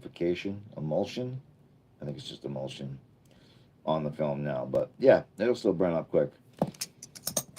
It's called flashing a roll. If any light gets onto the roll, it starts from the middle and goes out to the edges and it just turns green. It goes whoop, and it's now been exposed. And you have to tell your immediate supervisor that you've flashed a roll of film so that he can relay that information to the producer's trailer so that they can decide, well, should we replace that film? Is it cost effective to replace it, or are we just going to call it a loss? Do we need it for later when we're out in the desert and we've been shooting 24 hours and there's only 3 more takes that we need to shoot, but the loader flashed the 400 feet that we needed to shoot it on and didn't tell anybody later? Yeah, you know where I'm going with this. At least that's what I heard. Never really was around anything like that. Yeah, I mean, hands on, man. That most of my experience in life has been being thrown into the fire, so to speak, or thrown into the water. And if you drown, you drown. But I stayed afloat, and on a few of them, I did really well. When I came home from LA, I thought I was busted. I was like, man, I failed. I'm back home. I don't have tons of money for a new house. I don't have some beautiful wife. All I have is this years of experience that I've built up, a couple of key contacts if I ever go back, and I made a couple of really good friends out there. But that was it. I came back and I had my tail between my legs. And I think I said earlier, I worked as a plumber's helper because in my neighborhood where the family house was, I kept seeing this old friend of mine that I knew from high school, and I didn't realize he had moved in. He owned a house and he owned his own plumbing business. That's what I'm rambling about. So he hired me on. But after that, I called that penance. Doing the plumbing was paying penance. If you're religious, you know what I mean. You have to pay penance for the wrongdoings that you've done in the world. It's a shitty job, but someone's got to do the plumbing. And we had some fun with it. I make fun with whatever I'm doing. You have to. Keep it light. But after a year and a half of that, I got the call of all calls. And my very old friend asked me very directly, would you like to work as the gaffer on the show This Old House? And if you grew up in New England, This Old House was a household name. Like everyone knew it. Everyone knew the show. Everyone knew all the guys on the show, all the talent, that is. They knew all of the projects that they did because they are the original renovation of homes. Like people know the name Bob Vila. I do not work with Bob Vila. He was before my time. My contractor would be Tom Silva. But I was a tile setter for 10 years. See, I worked with a lot of tile setters. That's some hard work. That's some hard and laborious, no, tedious, because you've got to be just perfect with everything till the last cut, or else you've screwed up the whole run. Lucky enough to get hired by this hydraulic shop, yeah. Now you're indoors not busting your ass every day. Best way to learn. You're right. You lost another viewer. You should have texting banter with the 2 viewers instead of monologuing. No, you're right. You're right, Ronald. I got lost in a tangent there. Oh well. Sometimes you've got a lot of viewers, and sometimes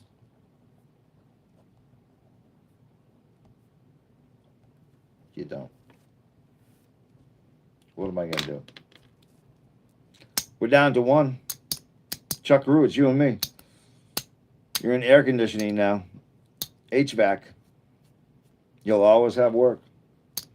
Do you consider yourself a tin knocker? You put together the air ducts. It's just you and me right now, Chuckaroo. Everyone else bailed. Ronald says I rambled too much and monologued too much. I was just trying to be helpful. Not outside, no. Indoors, nice and safe. And you condition the air that you're working in, so the faster you do your job. That was the worst thing about plumbing. We would tear out the heating systems of these homes in New England that are from the 1800s with no insulation. You'd be soaked because they're mostly boilers, so there's water poured all over you when you disassembled it. You hauled the heavy thing out to the curb to put it in the van, and now there's no heat in this house until you build the new heater and run the whatever ducting or paint or pipes or whatever you're doing. Man, some cold days. Someone else just showed up, Chuckaroo and they bopped out. What time is it, Chuckaroo? 9:36. We've been on for an hour and 40 minutes. Maybe I'll do 2 hours tonight. That sound good to you? Don't work in HVAC. I work in a building that's air conditioned instead of hot new builds. Oh, I got you. Heating, ventilation, and air conditioning. That's HVAC, right? I'm in air conditioning now. Where you work. Hydraulic. That's right. I got a little distracted there. Now I'm with you. I'm back. Yeah, we've got AC too. I always open the big garage doors early in the morning because I love fresh air. But around 9 o'clock, we'll shut them because the heat of the day is coming up and we throw the air conditioning on. Keep it around 72, which doesn't sound that cool, but it's a lot better than outside. Yes, yeah, thank you. Took me a second. I wasn't clear on it, but now I got you. Chuckarooski, man. How old are you again, brother? Did you tell me already? Because you got your hands full. I mean, I guess if you're younger, you can run around and keep up with the kids. 34, yeah. So this is the perfect age. 10-year-old, 8-year-old, and I think you said 7-year-old. I'm not sure, but those middle ages, they still love you. They're not rebellious teenagers yet. What's going to happen then? I mean, I don't know how the nonverbal thing will go, but your son's going to be like, I'm out of here. I've got my license and I've got a car, and now I'm gone. No, Chuckaroo, you're gone too. Everyone left me. And we're down to 0. It's been 1 hour, 38 minutes on 6/30 of 2025, and everyone bailed on me. Not yet. Son's going to be a handful. Yeah, he is. Oh, you're still with me. I'm sorry. I see the people ticker. It says 0. Yeah, he's going to be a handful. Yeah. I don't know what to do about that. Make sure he stays your friend, right? Yeah, you are. You're my one saving grace. But that's fine though. Like we know exactly that we're talking to each other. And you can bail anytime you want. Don't feel obligated, but I'll probably hang out till 9 tonight, you know. I'm not 9. It's already 9. Till 10. I'll make it 2 hours. We're at an hour and 40 minutes right now. So, you know, till the end, my friend. And it's appreciated. Super appreciated. Because I still have to talk even if there was no one here because these record and they automatically post. So me sitting here silent would be a very strange post. So I'm still gonna gab. Chuckarooski. I love it. 34. You made it this far. You didn't think you were going to. If you're anything like me, my friends and I were all like, nah, we'll be dead by our late 20s. Blah, blah, blah. Yeah, just stare at the camera. Psycho. There are some weird streamers out there. I'm sure you've seen a couple of them. I'm watching this one girl. She's now homeless. There's two homeless people. Oh, I thought I wrote it down. Um, she was streaming from a truck that she was making payments on, like some kind of Tahoe or something. But then they repossessed it. So the last couple of days she's been on foot. I've sent her $10, but I just feel terrible for her. And then there's another dude who's in, I think, North Carolina, who's monetized, but he's homeless. Like, this is all he does is stream all day. I don't know. I don't know where I'm going with that, but there's definitely some interesting people on party a little too much in my 20s. Who didn't? Right? I mean, we all thought we were invincible, and we kind of were. Persian Empire, welcome. ISW. I'm not quite sure what that stands for. If you could clarify, I'll be more than happy to chat about it. I partied a little too much in my 20s, yeah. I was in the woods with a 12-pack of Miller Lite, a fifth of Southern Comfort, and one of the random girls that we circulated through our little pack of when I was in my 20s. And like I said, I stayed home.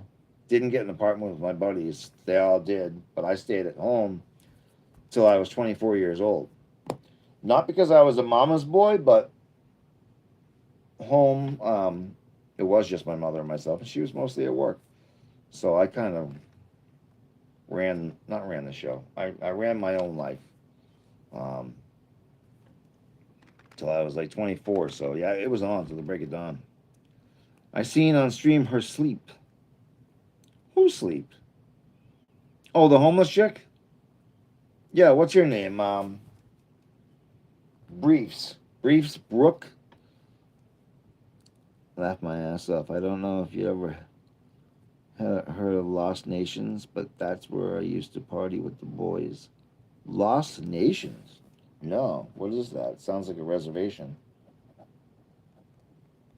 But I doubt you're partying on the res. With the boys. Yeah, we'd go drinking and driving just for fun, just for the shits and giggles of it. Mind you, I grew up in literally one of the safest cities in America. It was posted like 2 years in a row. Newton, Mass. Newton, Newton, Mass. Lost Nations. What state? Lost Nations. Allegheny County. Allegheny County.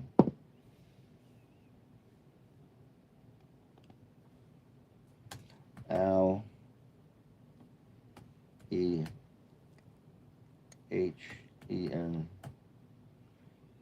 Allegheny County pops right up. Lost Nation refers to a legendary vanished Native American tribe once believed to inhabit the area of present-day Centerville in Allegheny County, New York. That's right, you said you're in upstate New York. I live in the sticks. That's cool. You got a truck, Jeep, or a dirt bike, or anything? I've always had trucks. I love mudding. Absolutely love mudding. Where the tribe's existence is unconfirmed, the name is associated with Lost Nation State Forest, which covers 1,344 acres in the area. That's badass. Minivan. I got a minivan because you got a family, 3 kids. Honda Odyssey. Those are expensive. Yeah, you do have a Jeep. There you go, boy. You can go bouncing around. You take that top off every chance you get. I had an 83 Bronco with 33-inch tires, captain's chairs, the 4-speed, and I took that top off immediately and just bounced around in that thing. All summer, all winter. Loved it. What year's the Wrangler? Is it square lights or circle? Or round? It's probably square, I'm going to guess.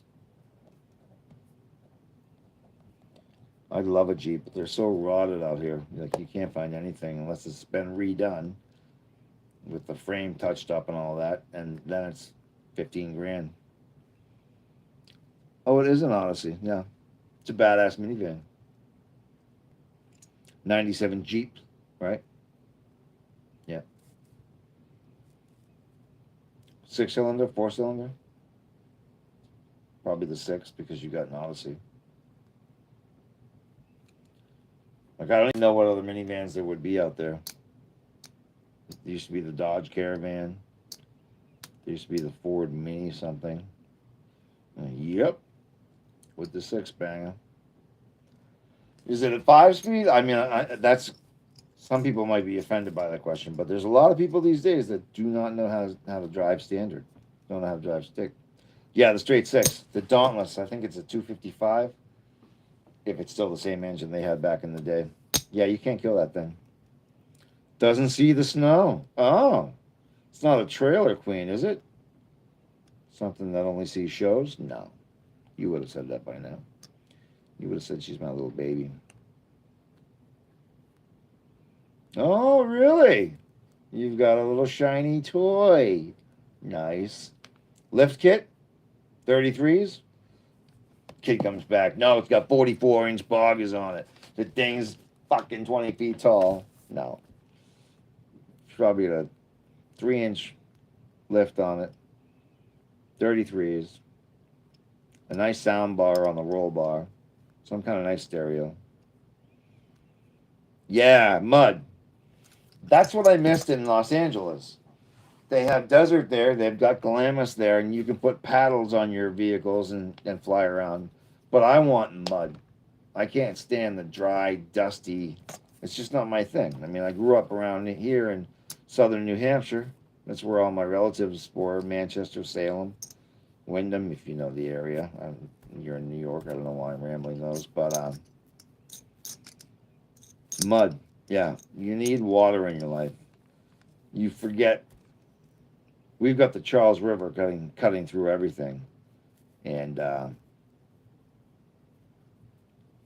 we've got little inlets of water all over the place. You know, New England does. I'm sure all around you does as well.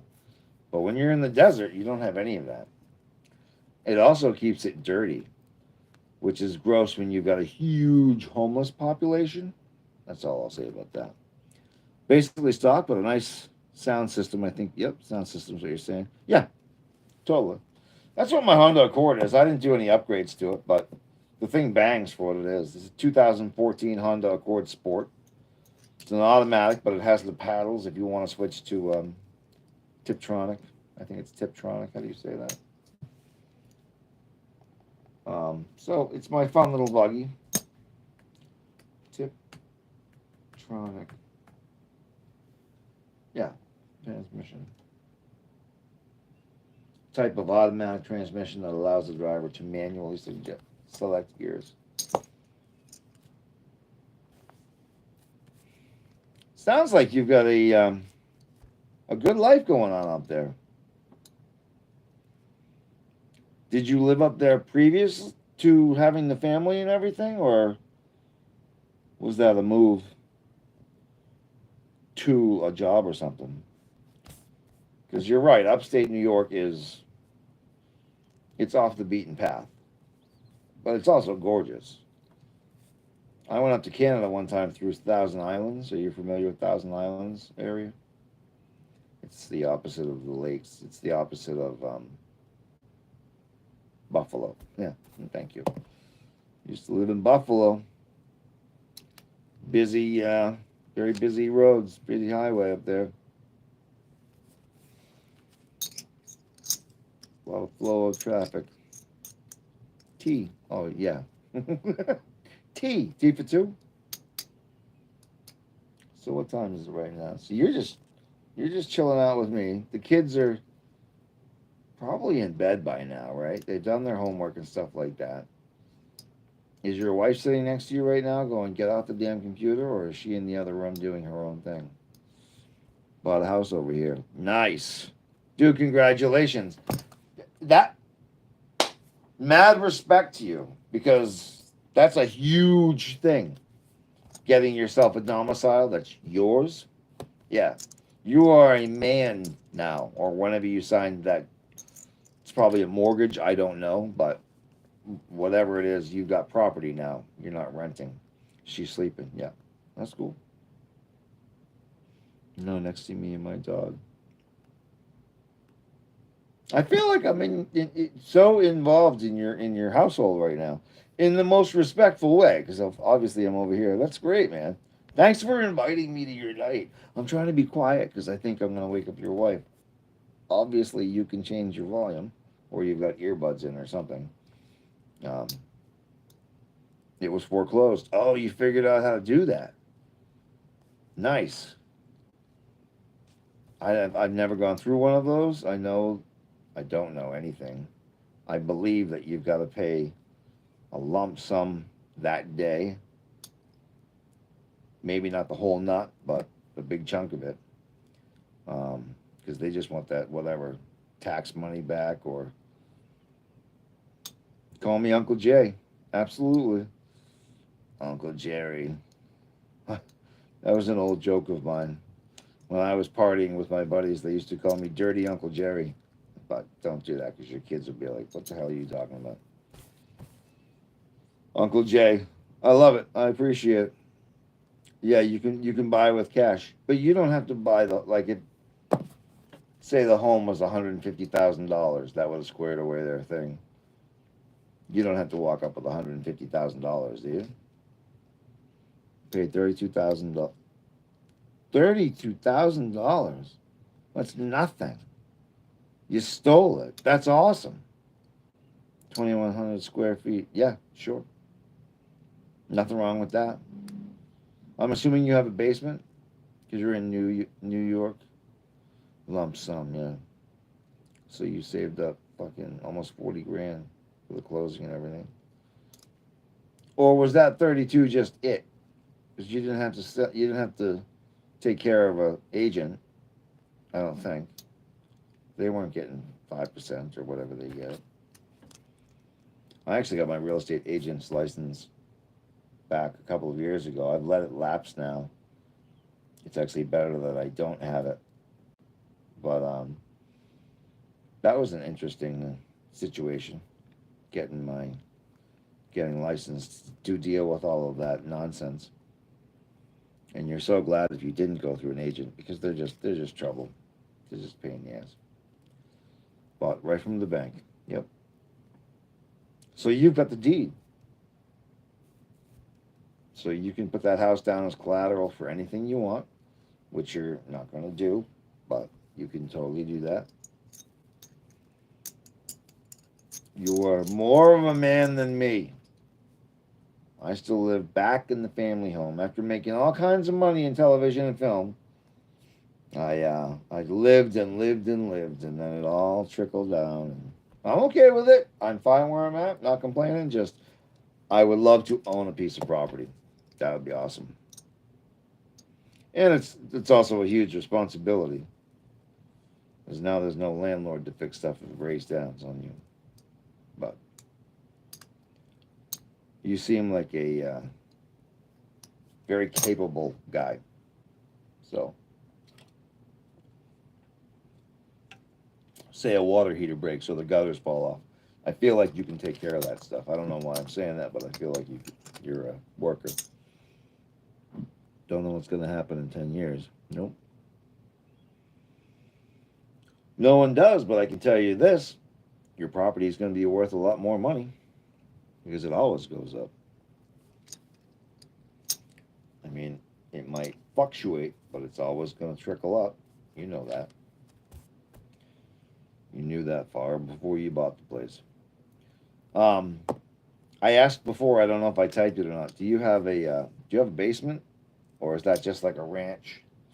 Doesn't matter. I'm just curious. I always kind of want a basement if I'm going to buy a house. That's going to be my first house. It's going to be like a ranch. Took it down to the studs, remodeled everything. All right. So you know the show This Old House. You must because you're from New York and you're 34. Yeah. So I had the pleasure of working with those guys and helping demo plenty of houses. Yeah, semi basement. Yeah, half finished. Or maybe it's just half of under the house. So it's probably good for storage. Maybe your utilities are down there. Probably your water heater, your boiler, maybe your laundry. I don't know. Any extra space is good space for storage. Took it down to the studs. So you insulated, threw up some new drywall, skim coated it, primed it, painted it, and then put some chair rails up, maybe, maybe not. Some wainscoting, maybe. 2-story, 2-car garage, though. That's great. That's bigger than what I was picturing. 2 stories, so you've got bedrooms upstairs with a 2-car garage. I'm assuming wifey drives her own car. So 32 grand? That's the deal of a century. I mean, I know because it was foreclosed. I thought those got sticky. Those situations got sticky, but it sounds like that was easy breezy, beautiful for you. So right on. Chunkaroo. Yeah, it's got a semi basement. Semi basement. You know, it's there, but it's semi. You know, it's like when you get a semi. Did a lot of cedar. Beautiful. Shakes as well. The siding. Or are we talking just inside? Doesn't matter. I mean, it's beautiful anywhere you put it. But if you did the outside with the cedar shakes, and wow, 3 years and still not done. Yeah, no. And you might never actually be done. You know, there's always going to be something where the wainscoting didn't go up right, or that molding is just a little off, so it's not finished yet. But I'm sure your place looks great. Just inside. Inside is done, and the exterior is not probably. Or am I guessing that the opposite? I was calling you a capable guy. Yeah, I think you're way more than capable if you're doing all this work yourself. We've got we. So sometimes I work. You know, when I'm rambling, doesn't matter. But there was a contractor that used to come in, and he would just hack everything and butcher up drywall and be crooked all over the place. Cut the outlets in the wrong place, you know. But it sounds like you know what you're doing. New roof, gutters, not windows and siding, though. Yeah, gotta have the new roof. Gotta keep everything dry. And the gutters, of course, to get the water away from the house. Yes, awesome. Smart man. You know exactly what you're doing. Yeah. Windows and siding can wait. I've got friggin' termites on my house right now. We have the strangest siding ever. It's like this cardboardy stuff that sucks up water. I've never seen it. And I worked for my friend doing siding. I mean, we did, you know, all the nylon stuff. Not nylon. What am I trying to say? The plastic shit. But not cedar, not shakes, nothing like that. I haven't done those yet. But this is it's like, it's not asbestos. I know that stuff. That's hard and stone like. This is soft and like corrugated cardboard that if it weren't painted, it would be a giant sponge. I don't think it's MDF. Um, but it is like particle something. I can't explain it. I don't know why people would ever use it as siding. But they did. And it's taking on water in the far back of the house. I think somebody punched a hole through the actual maybe fascia or something up there, so there's water trickling down and coming out. And then on the far side of the house, I've got infestation. I soak it down with the anti um, termite stuff, and I got to get some guys out here. I've got to man up and pay the thousands of dollars to have a professional do it. It's soft too. Yeah, the stuff is soft all the time.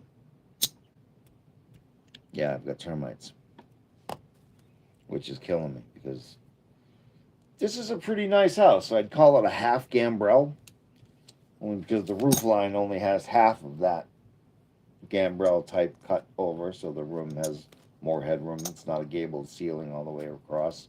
It's a 4 bedroom, 2 full bath. I don't know the square footage. I'm probably thinking 35 to 4 grand. Um, no garage, but parking driveway that could fit 4 cars at least.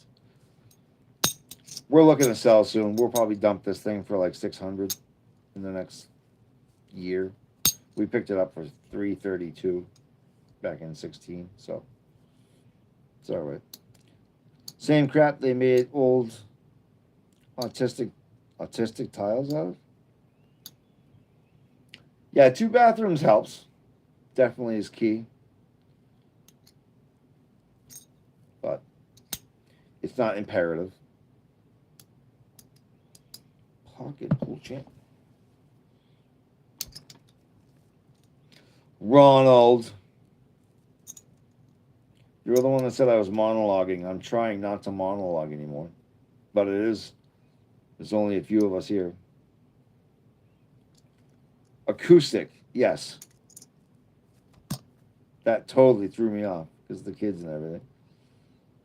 Acoustics. Yeah. Yeah.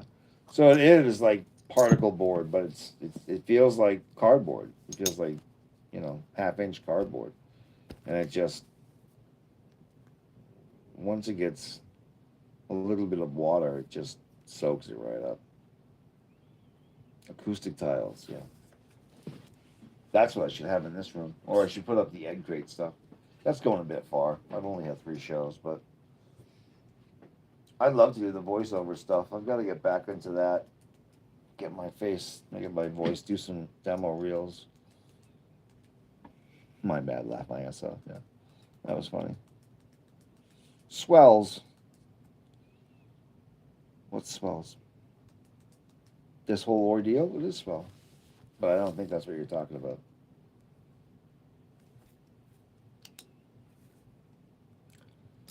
Clay the Clown, you're back. Hi! What up? Clay the Clown. I remember you from last night. Welcome back. You're here with like 2 other people. Everyone kind of bailed. I was told that I was monologuing, so I'm going to stop talking in tangents and let you guys just roll with questions, comments, or whatever you want to say. Because this is more your channel than it is mine. See? I can still be positive. What's going on? We were just talking about properties and fixing up houses and what needs to be done and what we've done in the past and what we're planning on doing in the future. Stuff like that. Yeah, I got to get before 30 myself. Dude, check me out. I'm going to be here every night at 8 o'clock. I'm totally going to remember Chuckaroo. I'm writing it down right now. I had a great conversation with you. You helped me a lot tonight, too. So, be well. My love to the wife and kids. Have a good night. And I'll see you soon. Clay the Clown. It's just you and me now. Chuckaroo. Chuckaroo. Yeah, he and I just talked about. He's got a house in upstate New York that he got for an auction. He got for a song, and then he did a lot of work to it himself. I'm sub. See ya. Right on. Thank you. Much appreciation. Chuckaroo. Chuckaroo. Yeah, I'm probably gonna bail at like. Oh, it's already 10 o'clock. I was gonna do it at 2 hours. That's 2 hours and 4 minutes. We'll give it another 10 minutes. We'll go 2 hours and 15 minutes. And we'll see if anybody wants to roll up. Clay the Clown is here, which is awesome. Where are you from, Clay? And I'm saying it right? It's not Clay. I think it's Clay. I'm all alone. I know. I'm here. I'm here for you. Tell me all of your thoughts, problems. Maybe I can help out. I'd like to be helped. I'm all alone. I'm a lost toy. No, You're amongst friends. There'll be more popping in. That's just how they do it. They peek in. They're like, "What's going on? Oh, is this guy just talking again?" But I have to talk to try and entertain my viewers. But if I talk too much, they get bored with me. There's a balance here that I have to figure out. A balance. Let's grab the guitar and see if I can embarrass myself. Oh my goodness. I'll be out of tune, all effed up.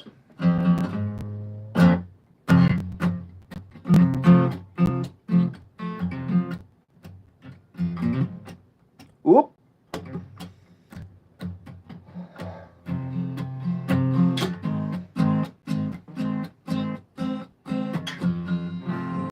Wow.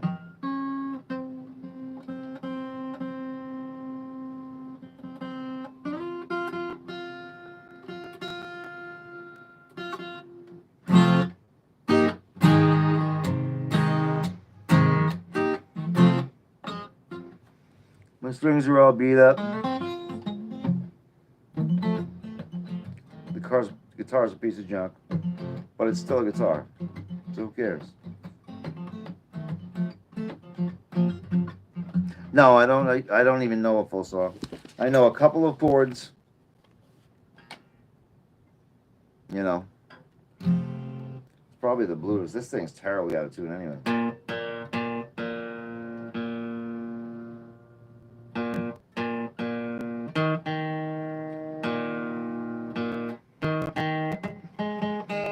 Whoa.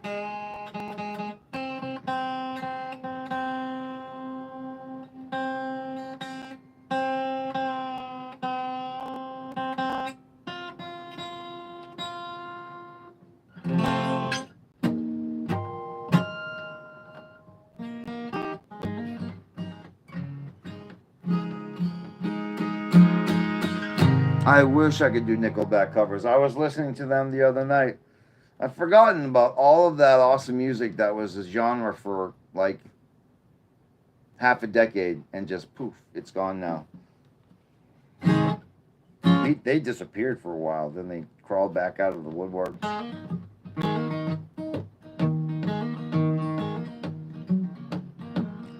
got to make the face when I play.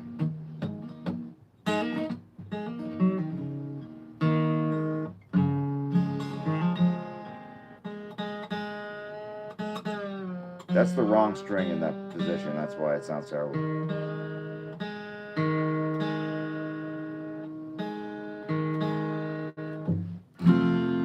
The 90s were great. They had some awesome stuff going on.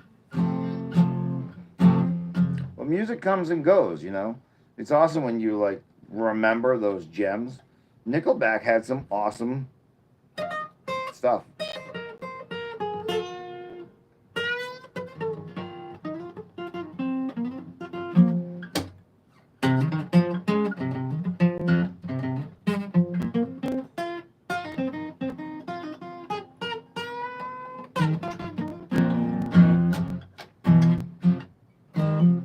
Wow. It's not going to come back.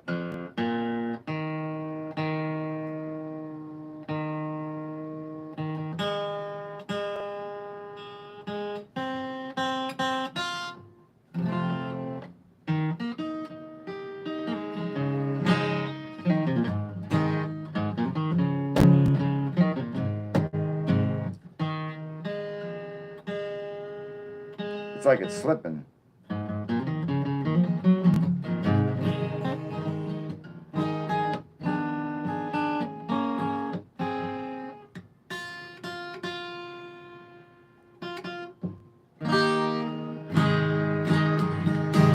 Our school, whoa. Yeah, very annoying. We don't like that stuff at all. I don't, not to sound like an old person, but I don't know what would possess anybody to have thoughts like that. Like maybe we should even stop talking about that on my chat. I'm not trying to curtail what you say, but just a touchy and bad subject. Makes me very angry and sad.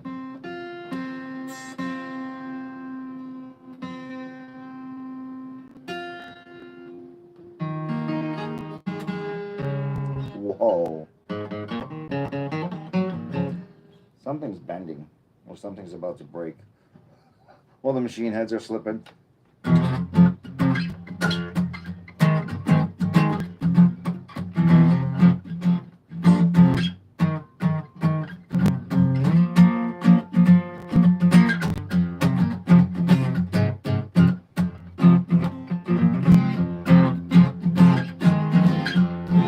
This is terrible.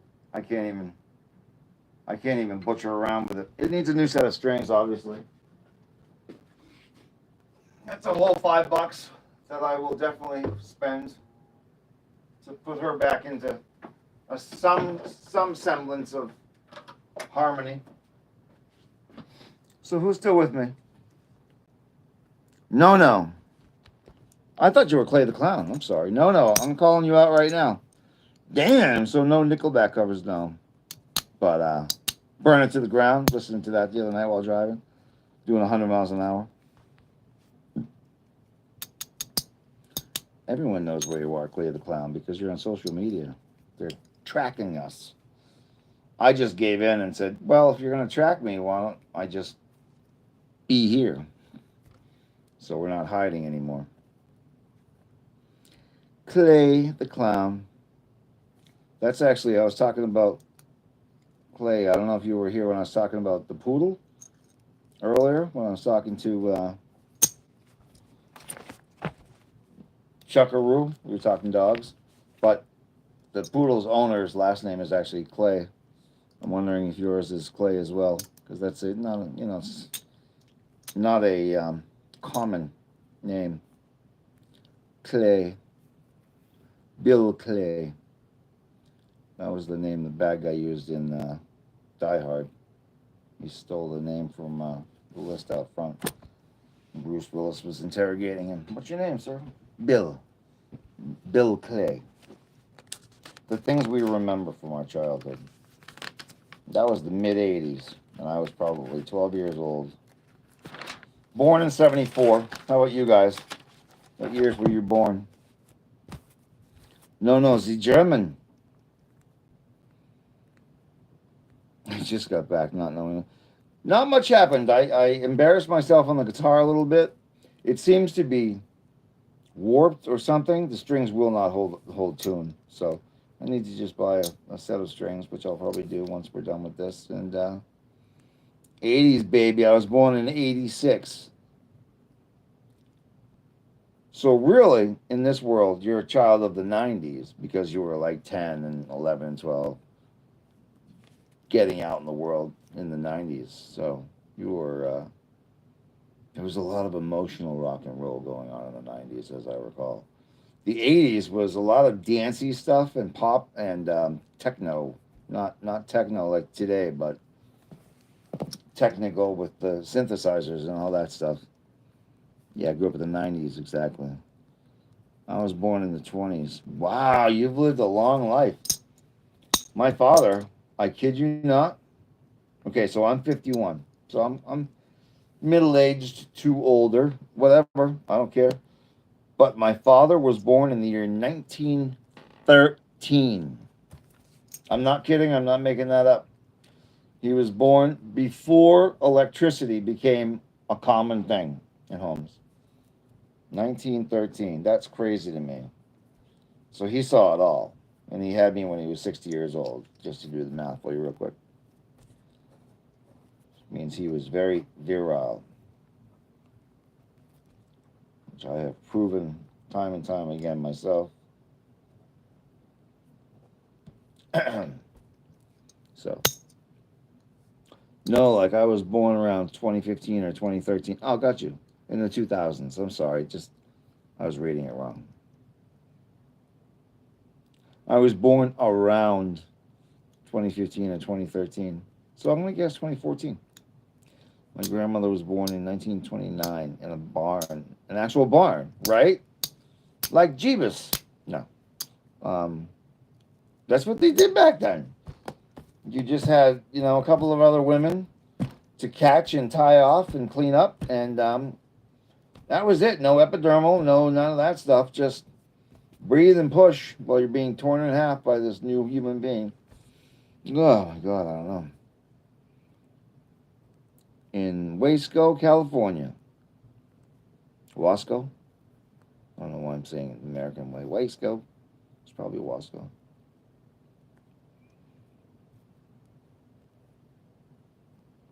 It's not a mistype, right? It's not Waco. Waco's a different state. Where was Waco? It's in Texas, right? Where was? Oh no, is Waco? Waco, Texas. Waco is Texas. Yeah. Is it Wasco or Wasco? It doesn't really matter. I don't even know why I'm asking you. I just want to pronounce these things correctly. The branch divinity. Second one. Wasco or Wasco? So it's Wasco. Like Roscoe. The branch divinity. That's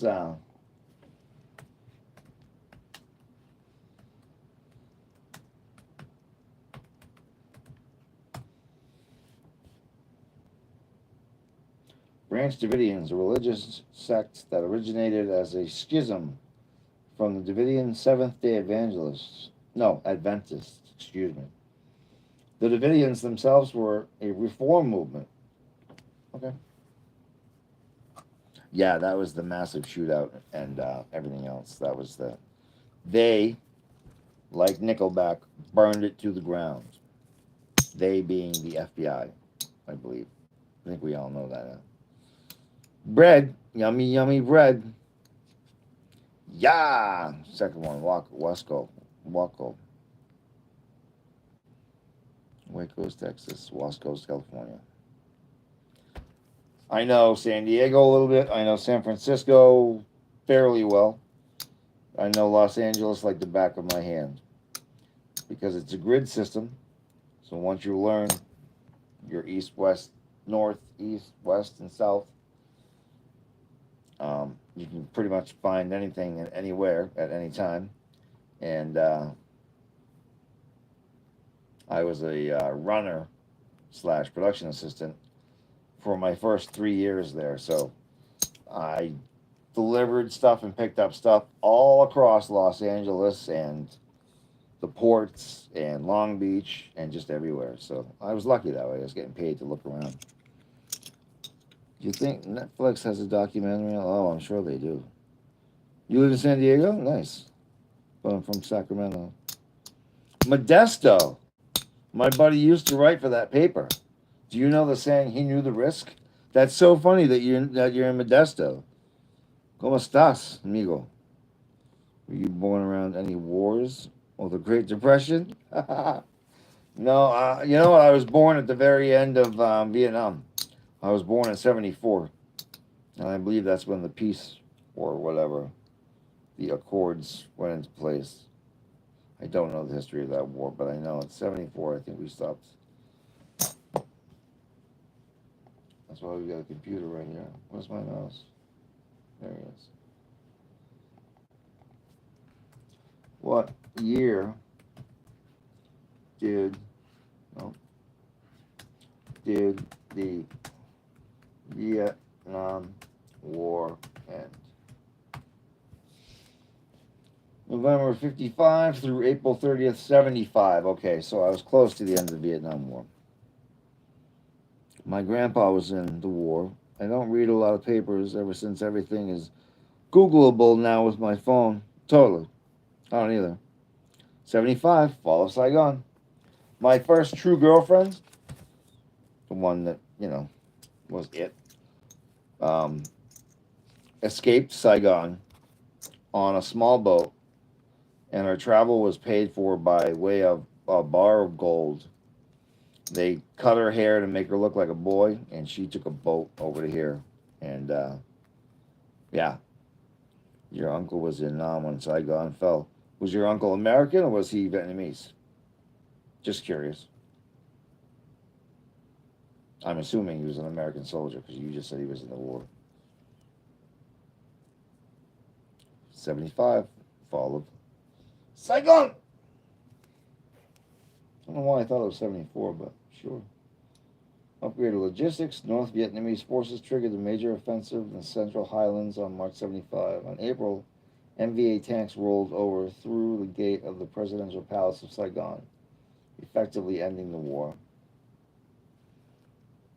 Marine Corps, Semper Fi, baby. That's where most of my buddies who went into the military went to the Marines. My father was Air Force. I'm a straight civilian myself. My dad was there when Saigon fell as well. Oh no shit. Gotta go for a second, but I'll be back. All right, I'll be here. I'll hang out. I'm probably gonna kick off in about 10 minutes anyway. We'll probably call it a wrap around time code 2:30, but really 10:30 at night Boston time.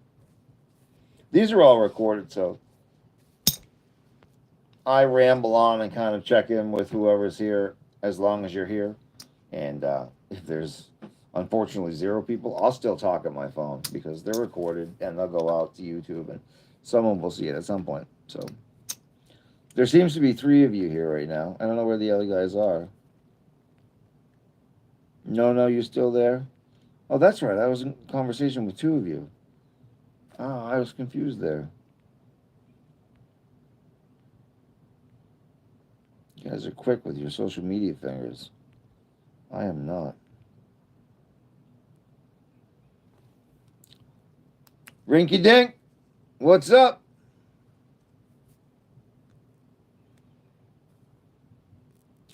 Yeah, I went Army just so I can talk shit to my uncle. That's funny. That is funny stuff. Did you really go Army or are you just making a joke? And thank you for Rinky Dink being here. I'll call you out twice. Present. Rinky Dink says, yeah, I'm here. We're not done yet.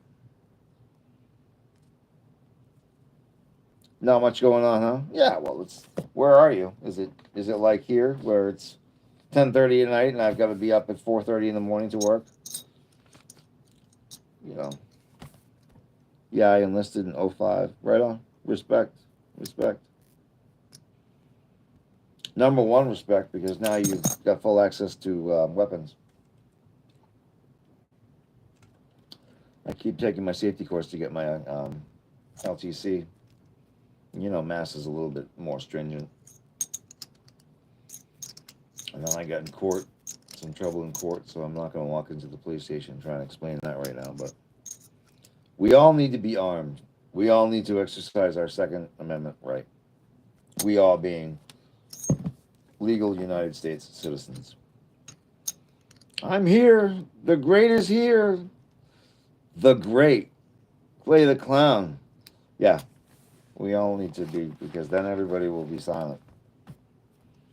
In the good way. We'll have a common respect for each other. Rinky Dink. I like that name. I'm going to write you down. Rinky Dink. Remind me of Slinkies.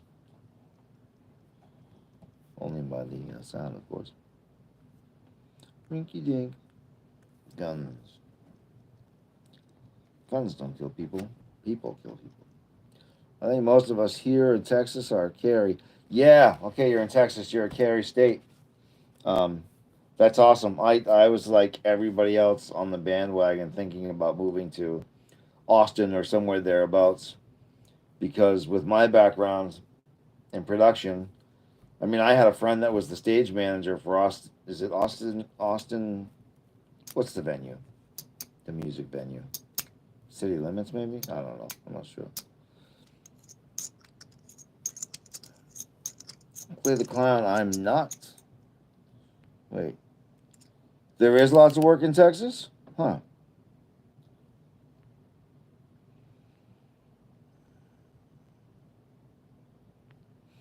Play the clown. I'm not.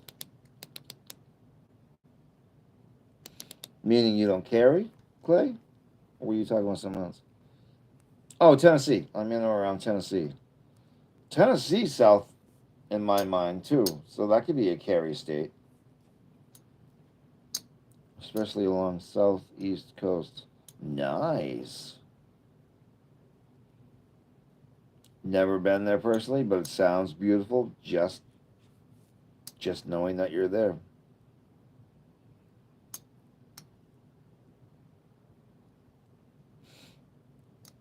A lot of work. What's going on with the wild boars?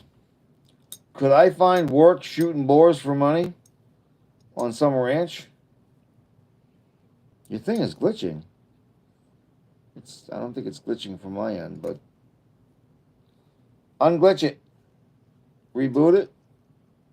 Give it a hard stare down. Tell it to stop fucking around. I'm understanding your thing to be your phone or your computer. A lot of work. What type of work, Rinky Dink, you talking about? I'm seriously curious. Probably in West Texas. That's where the big ranches are, right? That's where the space is. I think. I've only seen it on maps, but you sometimes act like my father. I hope that's a good thing. I'm probably his age. I mean, I'm 51 years old. How old are you? Probably 30 something, or late 20s. Chemical plants, refineries, and construction. I would work in construction. I'd probably steer away from the chemical plants. Are the oil patches hitting? Because I know Canada got stuck with the president had locked them down or something. Trump probably opened them up now. I see. I'm so apolitical. I don't keep up with this stuff, but oil patches. That's always good money, and there's always work going on, right? Did you ever work the oil patches, or is that not your thing? 250. That's nothing. Although I couldn't tell you what it is here, but it's got to be over three. It's probably 350, almost four. Clay the Clown. It is. So we were talking about your phone or your laptop probably because it was glitching.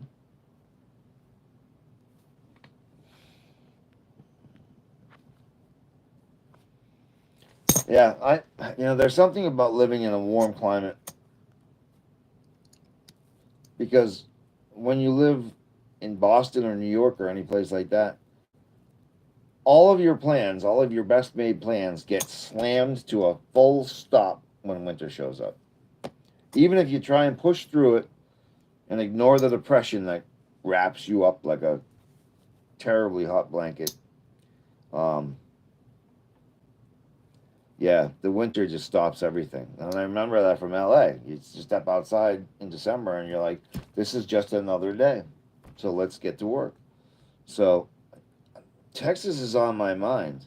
And I wouldn't mind at all living in West Texas with all that space. Just give me a big old truck with some serious AC and I'm good. Tell me where to go. Tell me what you want me to do.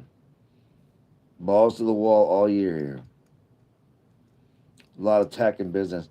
Yeah, because that's where it kind of started, right? That was the software. Was it Austin?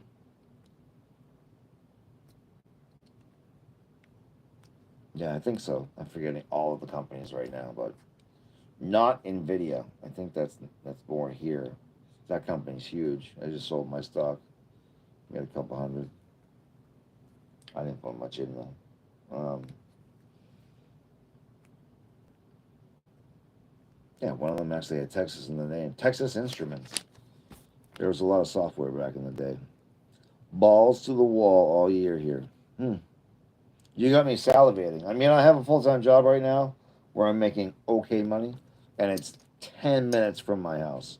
I've also got an elderly mother who's probably moving back into the house, so I'm a little locked down for the next foreseeable 5 years. She's 90 and she weighs 60 pounds right now, so one day I'm just going to try and wake her up and there's going to be nothing left. I don't know. I don't know. Love her dearly. She's great. Most of her faculties are still here with us, so that's a blessing. But she's just old and blah blah blah. So I think after that, when the assets all fall where they're gonna fall, I am gonna take off and move somewhere. It's gonna be a carry state, and it might be West Texas. I don't know. I keep coming in and out because it's glitching again.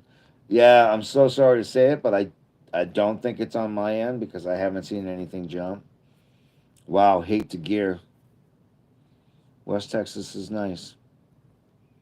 It's the Dust Bowl though, right? I'm not complaining about it, but I'm picturing just a lot of dry.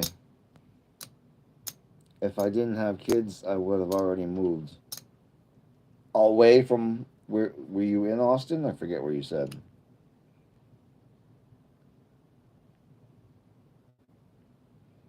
Yeah, 250. Where did you say you were from?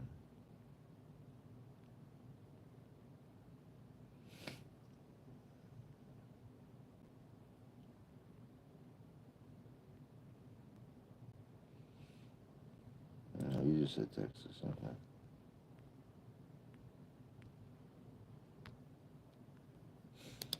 Oh, okay. I'm back. I was reading old. I have one bar. I'm even lucky if I get one or two. Oh man, somewhat around El Paso, California.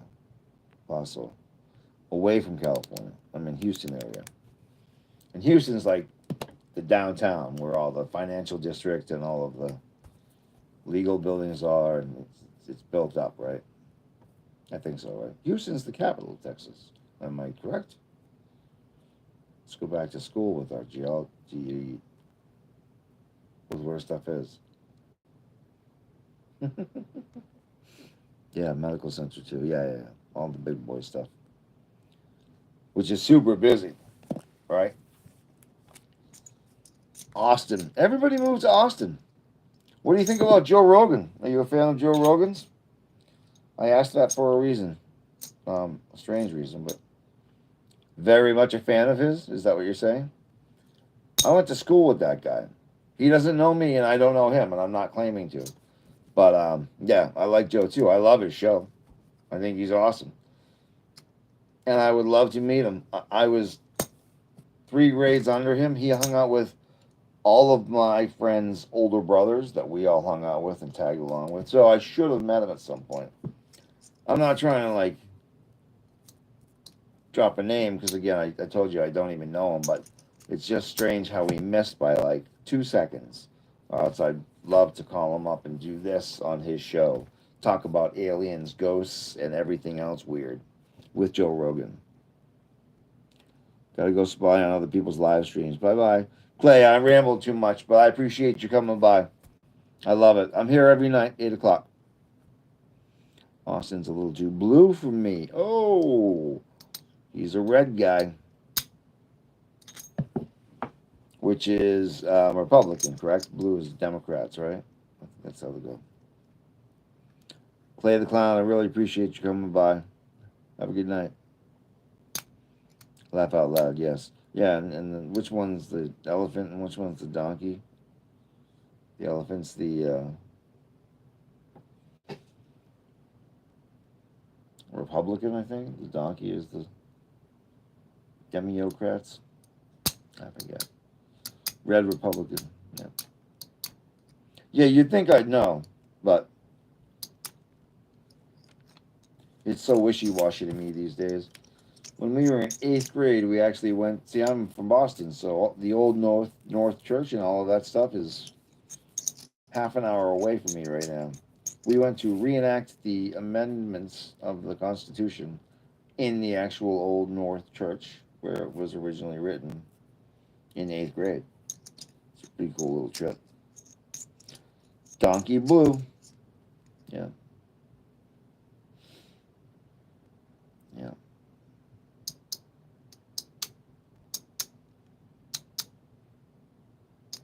Rinky Dink, you're my only watcher right now, I think. I appreciate that you came by. Did you say you found what you needed for the backyard, or was that somebody else? But hey, we all got to get along. We do. I mean, people are people. And as much as a lot of people bother me, it's so much easier to play nice. You know, what is it? You get more flies with honey than vinegar or something like that. It's true. And anger is so tiring and so gauche. It's just so outdated to be screaming at people these days. I come here in my domicile in the privacy of my own home and blow off some steam, yeah, but I won't do it at work. And I won't show it to anybody. I used to punch the wall all the time, but the show still goes on, meaning my work still goes on if I'm punching walls and stuff. It needs me to replace the part with some stock every 2 minutes or so. But, yeah. Rinky dinky. I'm being angry lasts all day. It's hard to get rid of it. Oh, it hangs on to you. There's three of us that work in my shop. That's it. Just three of us. And myself, there's the kid that used to be the manager who's 21, and there's the other kid who's 19. The 19-year-old has to talk me off the cliff a lot of days because he sees me boiling up, getting mad at the 21-year-old. But finally, and unfortunately, he himself boiled over one day because of some things that the 21-year-old said at him. And I do mean at him, not talking with him, but at him. This kid's a narc. He's a punk. He's socially inept. If you looked at him, you'd be like, "No way, you're kidding, right?" But he is what he is, and it's gotta happen. But he's making it very difficult right now. So that's my 2 cents. Ram along, Panicking, you're back. Good to chat with you too, Rinky Dink. No punch on the walls. Yeah, that's what we're saying. No. Just take a couple of deep breaths of that wonderful calming oxygen. That's why you're taking deep breaths. And let them out, and everything's cool. I'll talk to you soon. I'm here every night at 8 o'clock. Mcgillicuddy. Love you, brother. Panda King, you're back. I'm about to switch off, but I love that you came back. You're going to bed now. I'll see you tomorrow at 8. It's 10:30 for me, Panda King. Have a great night, everybody. I'm signing off. I had a great chat. It was quiet tonight, but that gave us more time to get in depth with the people I was talking to. I love each and every one of you. Stay safe.